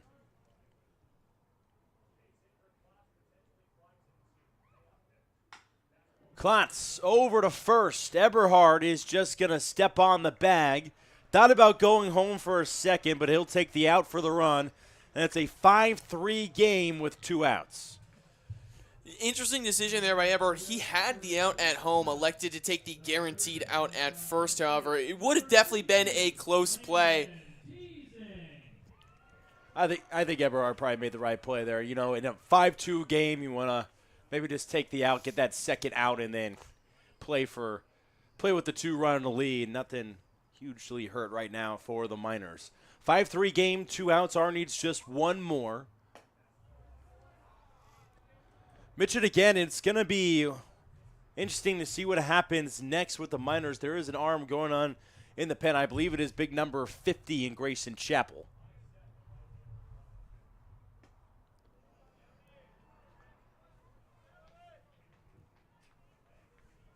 Chapel's earned the name of the big man as he sits at a staggering 6'8". That ball is outside.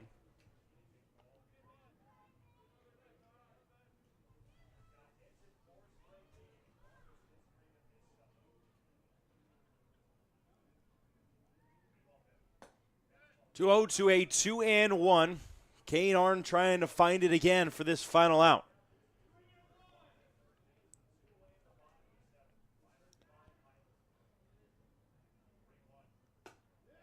Finding the same result, 2-2. Arn needs just one more.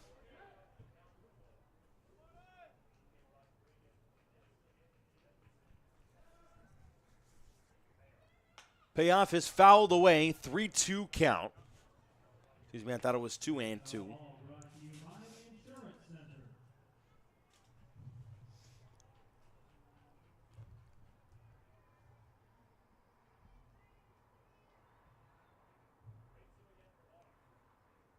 Three and 2.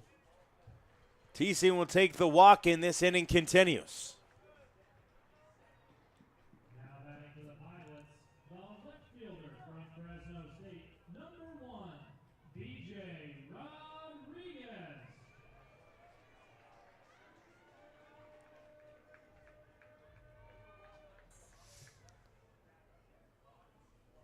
BJ Rodriguez sets in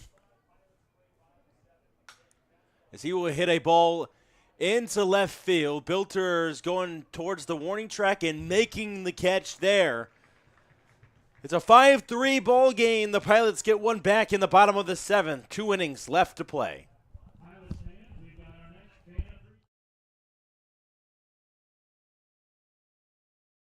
Josh Jansen, University of Oshkosh. Grayson Chapel, Central Missouri. I went to my college. It was just a good fit for me out of high school. It was close to home, and I really liked the coaches. Yeah, close to home. Parents can come see me. I got that opportunity when my coach approached me. My coach actually played here, I think, 20 years ago now. So it was a really cool opportunity, and I didn't look back on it. Coach called me and said I get to be the ball sack man, so I get to carry the balls for the pitchers. I know the first 20 digits of pi. 3.1415926535897932384626. He completely made that up, by the way. No, I didn't. Nope. You can look it up. He's right. He's right. Look it up. Oh, not really, no. I always have to be chewing gum. I think mine would have to be Squidward. I think I understand the life. He just wants a quiet life, not to be bothered, and I understand that. I like Gary.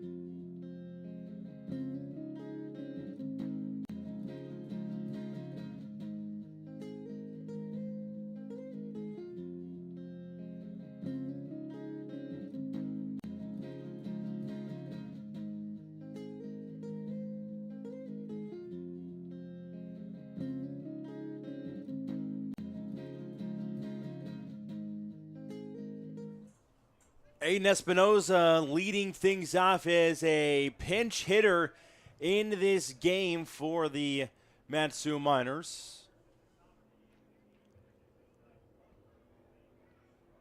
Top of the 8th inning,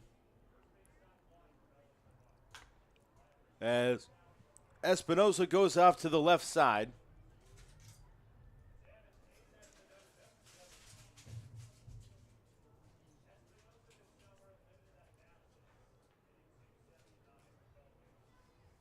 Espinoza in the 279 mark right now as that ball goes downstairs. 1-2 now on the count.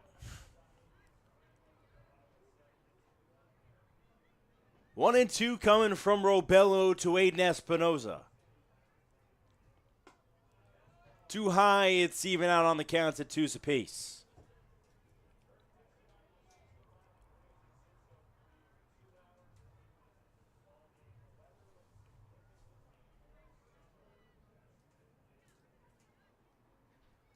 Bello, the offering is too far downstairs, outside as well, and now it gets dangerous for Robello, who's got to throw a strike against Espinoza. 3-2 count to the UCLA kid. Over to short, Marks Fields off of a knee, fires to first. Klotz digs it out of the turf and will make the first out, and a really good defensive play, and it brings up Carter Eberhard. We've seen Dylan Marks make some really nice plays over there at short today. Sometimes not getting an out of it, but on that one, does get an out on a beautiful sliding grab. It's been 8 hits for the Miners, 6 hits for the Glacier Pilots so far in this game. There's 1 error for the Anchorage squad, none for the Miners. Made our way all the way to the top of the 8th.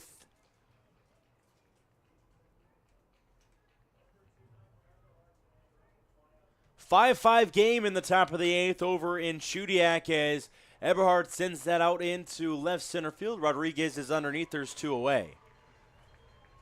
Anchorage at Chudiak game not playing for anything besides Chudiak trying to finish out on a high note to their season, and Anchorage trying to do the same thing the Miners are doing.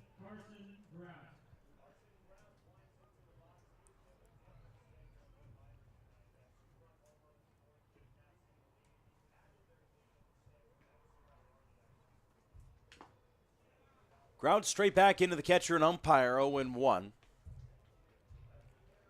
Ground's had a good day, 2 for 3 so far. He's got 3 total RBIs. And what could be the finish to a player of the week type of week for Carson Grout. Swing and a miss, 0-2.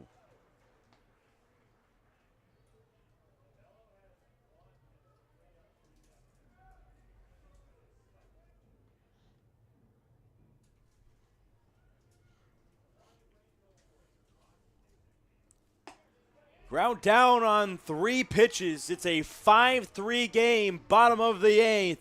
The Glacier Pilots need a couple.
Couple of changes for the Matsu Miners. Cole Funkhauser in at second base. In for Elliot Medlock there at second as Aiden Espinosa came in as the DH. Grayson Chappell is on the mound for the Miners. The big man himself standing at 6'8", 260 pounds. In the pinch, what could be these last 2 innings for the Matsu Miners, depending on if they just want to go one inning, but it doesn't look like anybody else is up in the pen. So this 5-3 game very well might be Grayson Chappell's.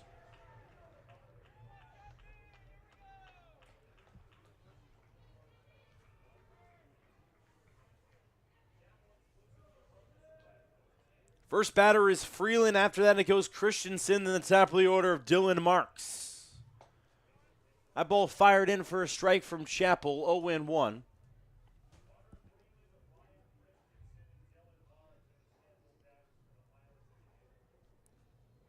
You can get these 2 front ones and then face the top of the order with 2 outs and nobody on. It would obviously be really ideal. Freeland swings through. It's 0-2.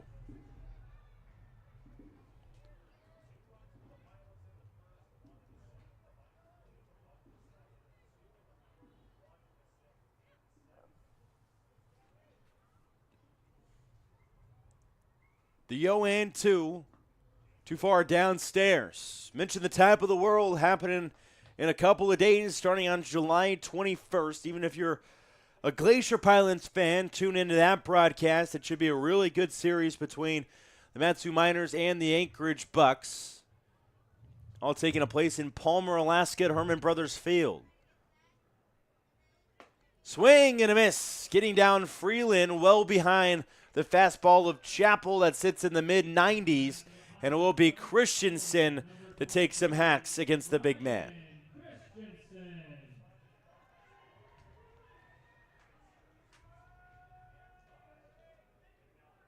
Glacier Pilots and the Chinooks have nothing to play for besides ending their year off on a positive note. The Pilots are really honestly playing for their coach right now in his last ever game coaching after all those years at Kansas.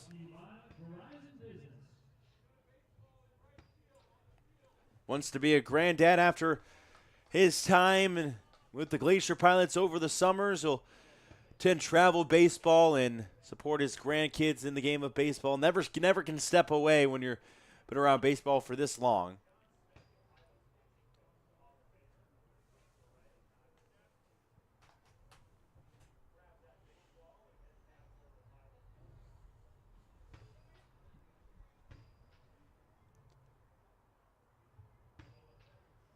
Next offering is well out of the zone. 2-1 for Chappell into the batter.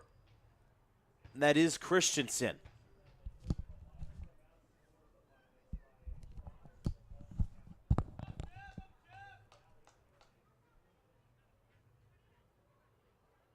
The next offer is spiked towards the plate.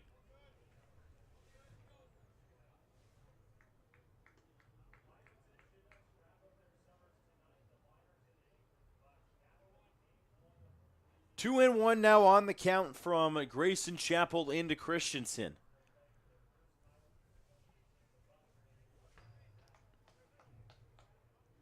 Swing and a miss, 2-2. Chappell needs 5 outs if he's going to finish off this game to finish the regular season on a 22-6 record for the Miners. They were 5-4 at one point in the year. And since then have been, I believe that's 17-2. Is that right? I think that's right? It would be 17-2 if they won tonight. They're 16-2 currently because they're 21. Yes. Yeah, that's what I'm saying. Yeah, 17-2. Yeah.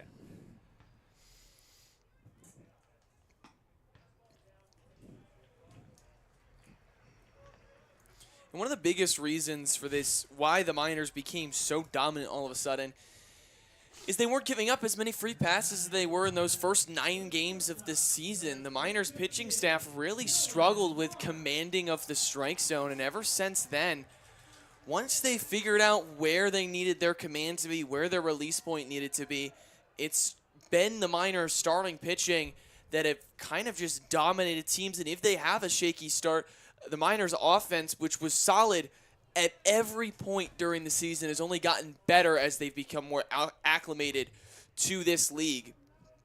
Was able to pick those starters up, and the bullpen was able to shut things down.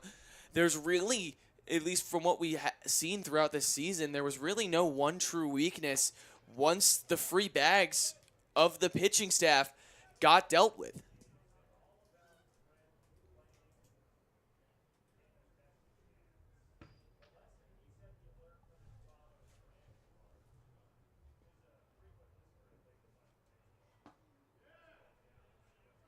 One downstairs, 2-1 now on the count. Christensen got on via walk. It's his first time on today. Bill Marks is 0-2. He's been on base once. Got on via walk at the start of this game, 2-1. Over to Parentoni. He's going to glove, fires over to second in time. Funkhauser not going to pull the trigger to first base, but it is a fielder's choice for the second out and bringing up Ruby.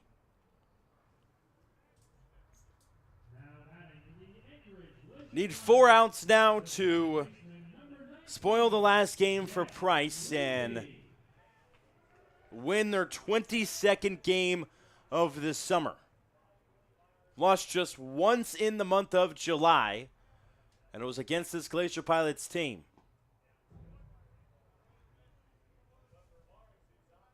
If they would win this game today, it would mark 8-2 against the Glacier Pilots on the season. Both the losses being walk-off losses, ending in the score 7-6. And both of them at Mulcahy Stadium.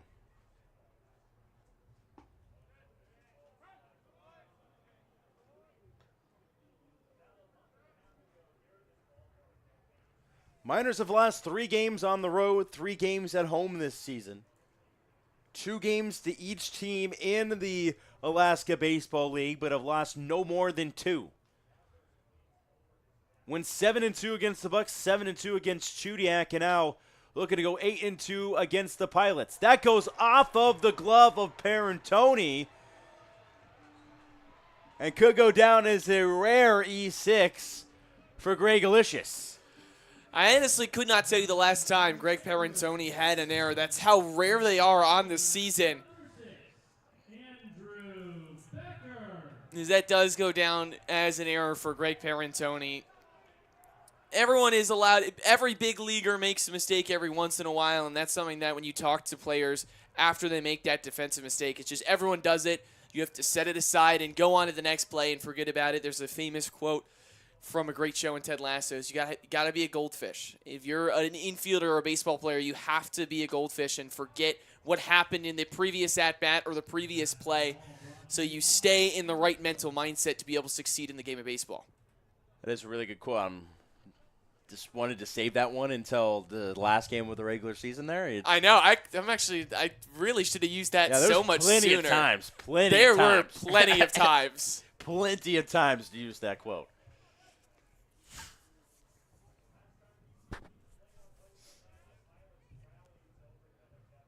Two and one with a couple of outs. First and second, but if anybody scores, it's unearned against Chapel. The tying run is on first base in Ruby. Go-ahead run right now, and Andrew Becker at the plate. 2-2 count right now with 2 outs. Chapel needs 1 more. The offering from the big man. Hit into left center field. Parentoni can't get there. It's going to score 1 run, and it is first and second, and the go-ahead run is standing at first.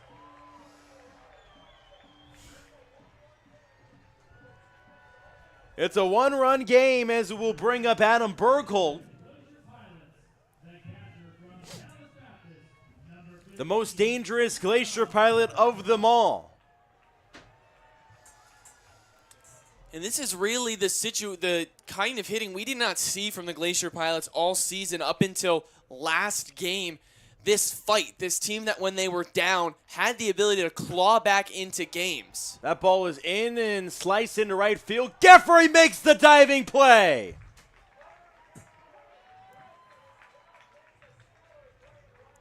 A catcher at his normal position, but a right fielder on the minors making a diving catch. And it is a 5-4 game. To the 9th we go.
Lincoln's playing against center field as he normally has, been the anchor of that outfield that's been real good this year as Carter Geffried has made that diving catch to keep this a 5-4 game. But the Glacier Pilots are fighting back in this game yet again.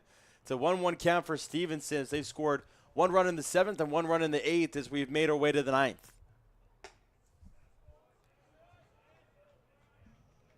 Pilots will be down to their last 3 outs of their season and summer in the bottom of the 9th if it doesn't go into extras, as the last game went to the 11th. That ball landing too high, 3-1. Glacier Pilots team can take away a lot of good memories and a lot of good development from the Alaska Baseball League, as it was a real good coaching staff. And then, I mean, who doesn't want to come up to Alaska for a couple of months and hang out in one of the most beautiful places I've ever been? I mean, I'm from Denver, Colorado, and these mountains 100% beat the Rockies. Yeah, these also definitely beat the Adirondack Mountains, that's for sure. That's the closest mountain range I have to me, out in middle of nowhere, upstate New York. Yeah. Yep.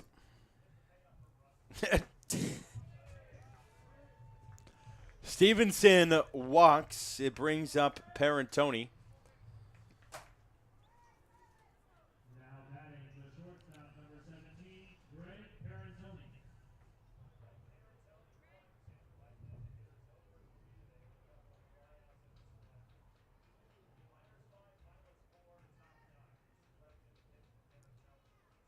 Parentoni looks to lay down the buns off the end of his bat and foul.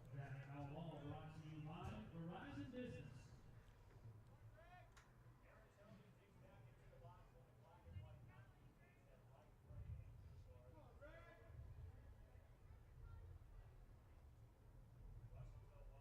Next offering is put down for the bunt, and that's going to extend the runner over to second base. No one was really covering third at the first point, but they all three raced over there to make sure that Stevenson wasn't going to get too far off. He is 180 feet away, and it's Cole Funkhauser stepping in for his first AB of the game.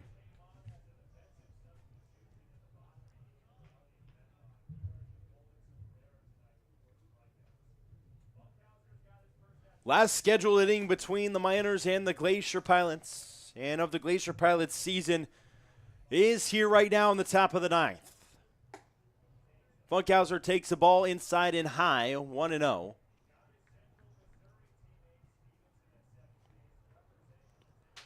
Funkhauser trying to hit in his Central Missouri teammate in Stevenson waiting on second base. Now 3 Central Missouri Mules in Funkhauser, Stevenson, and Chappell. As that ball is fired into left center field, Rodriguez makes a Superman catch. Rodriguez just saved a run and kept this game at 5-4.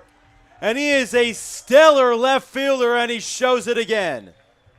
Rodriguez said to Carter Geffrey, whatever you can do, I can do better. One of the best catches you will ever see in the Alaskan Baseball League season. Ending it on a high note is B.J. Rodriguez. Wow.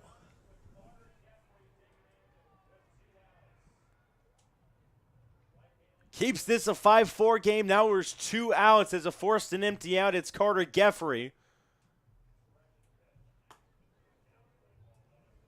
Russell, a new pitcher, misses on the 1-0 now.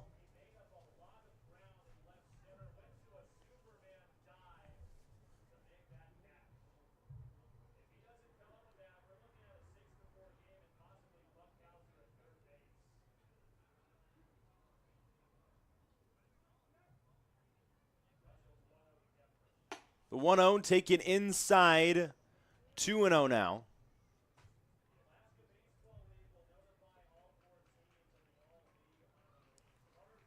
All League will more than likely come out tomorrow or the next day for the Alaska Baseball League. There will be more than a few minors more than likely on that team. Carter Geffrey, Rich Erickson, Michael Malky definitely being 3 of them.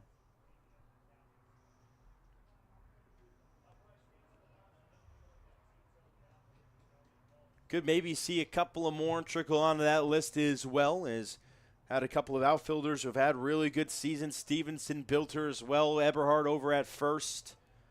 A couple of really good pieces in the bullpen. Garrett Bauman being one of them, Kate Arn being another.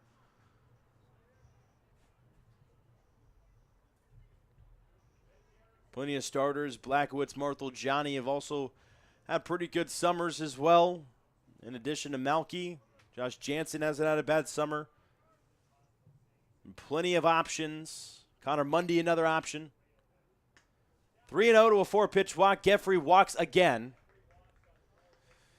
And he will end up as more than likely the walk king, as it will be now first and second, and Erickson a chance with 2 outs in this 5-4 game with Love an insurance run.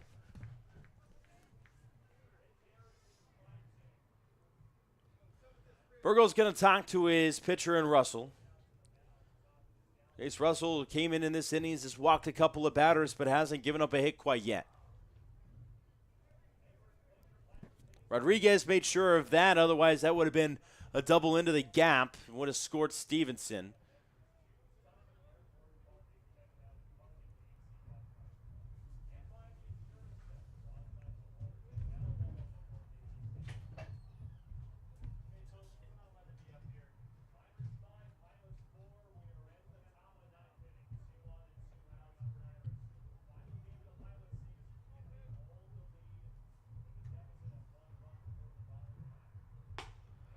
On ball fired for a strike.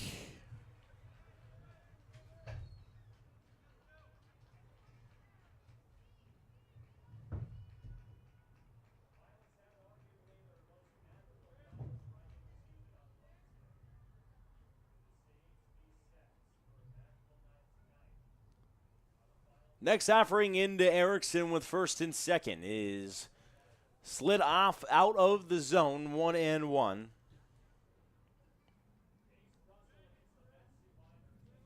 Russell on his 17th pitch of his relief appearance. Walked Geffrey, and now it's Rich Erickson with Stevenson and Geffrey on via walk. The 1-1 offering is in there for a strike. Erickson's ready, got himself an RBI and a hit today, 1 for 3. And a 1-2 count. Russell needs one more to get out of the top of the ninth and keep this a 5-4 game into the bottom half. The 1-2. Swing and a miss. Russell gets it done. And the Glacier Pilots need one more or more to keep playing. It's a 5-4 game.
Bottom of the ninth inning. Could it be a storybook ending for Coach Price and the Glacier Pilots in the bottom of the ninth to send his coaching career into the history books with the win, or will the Miners get win 22 of the year? Gabe Smith is on the bump for the Miners.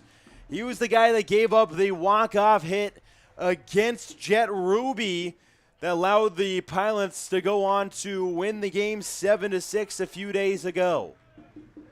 Crowd getting really loud for the Glacier Pilots here. 2-0 count for Gabe Smith. That ball lands in there. It's 2-1. Loudest crowd we've heard for the Glacier Pilots really all season long. 2-1, can't find a strike. It's 3-1 hitters count. To lead off batter of this inning in Klotz. It goes Klotz, Teasing, Rodriguez, Freeland, Christensen. 3-1 is fouled away. It's 3-2. Gabe Smith started his baseball career at Ole Miss, went to Missouri State, and has developed well on the Matsu Miners since coming over late. 3-2 belted into Stevenson in center field. And that's going to do it for out number one. And it will be Teasing coming out with 2 outs left in the Glacier Pilots season. Landon Teasing.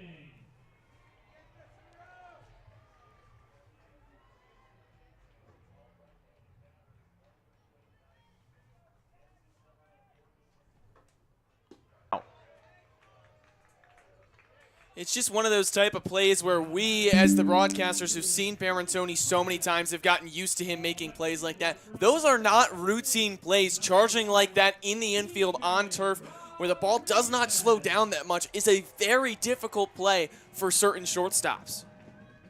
A ball too far downstairs, 1-0.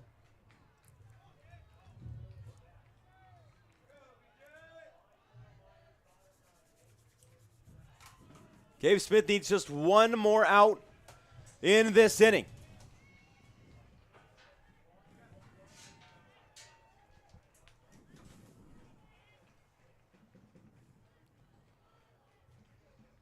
Two and 0 is sky high into right field.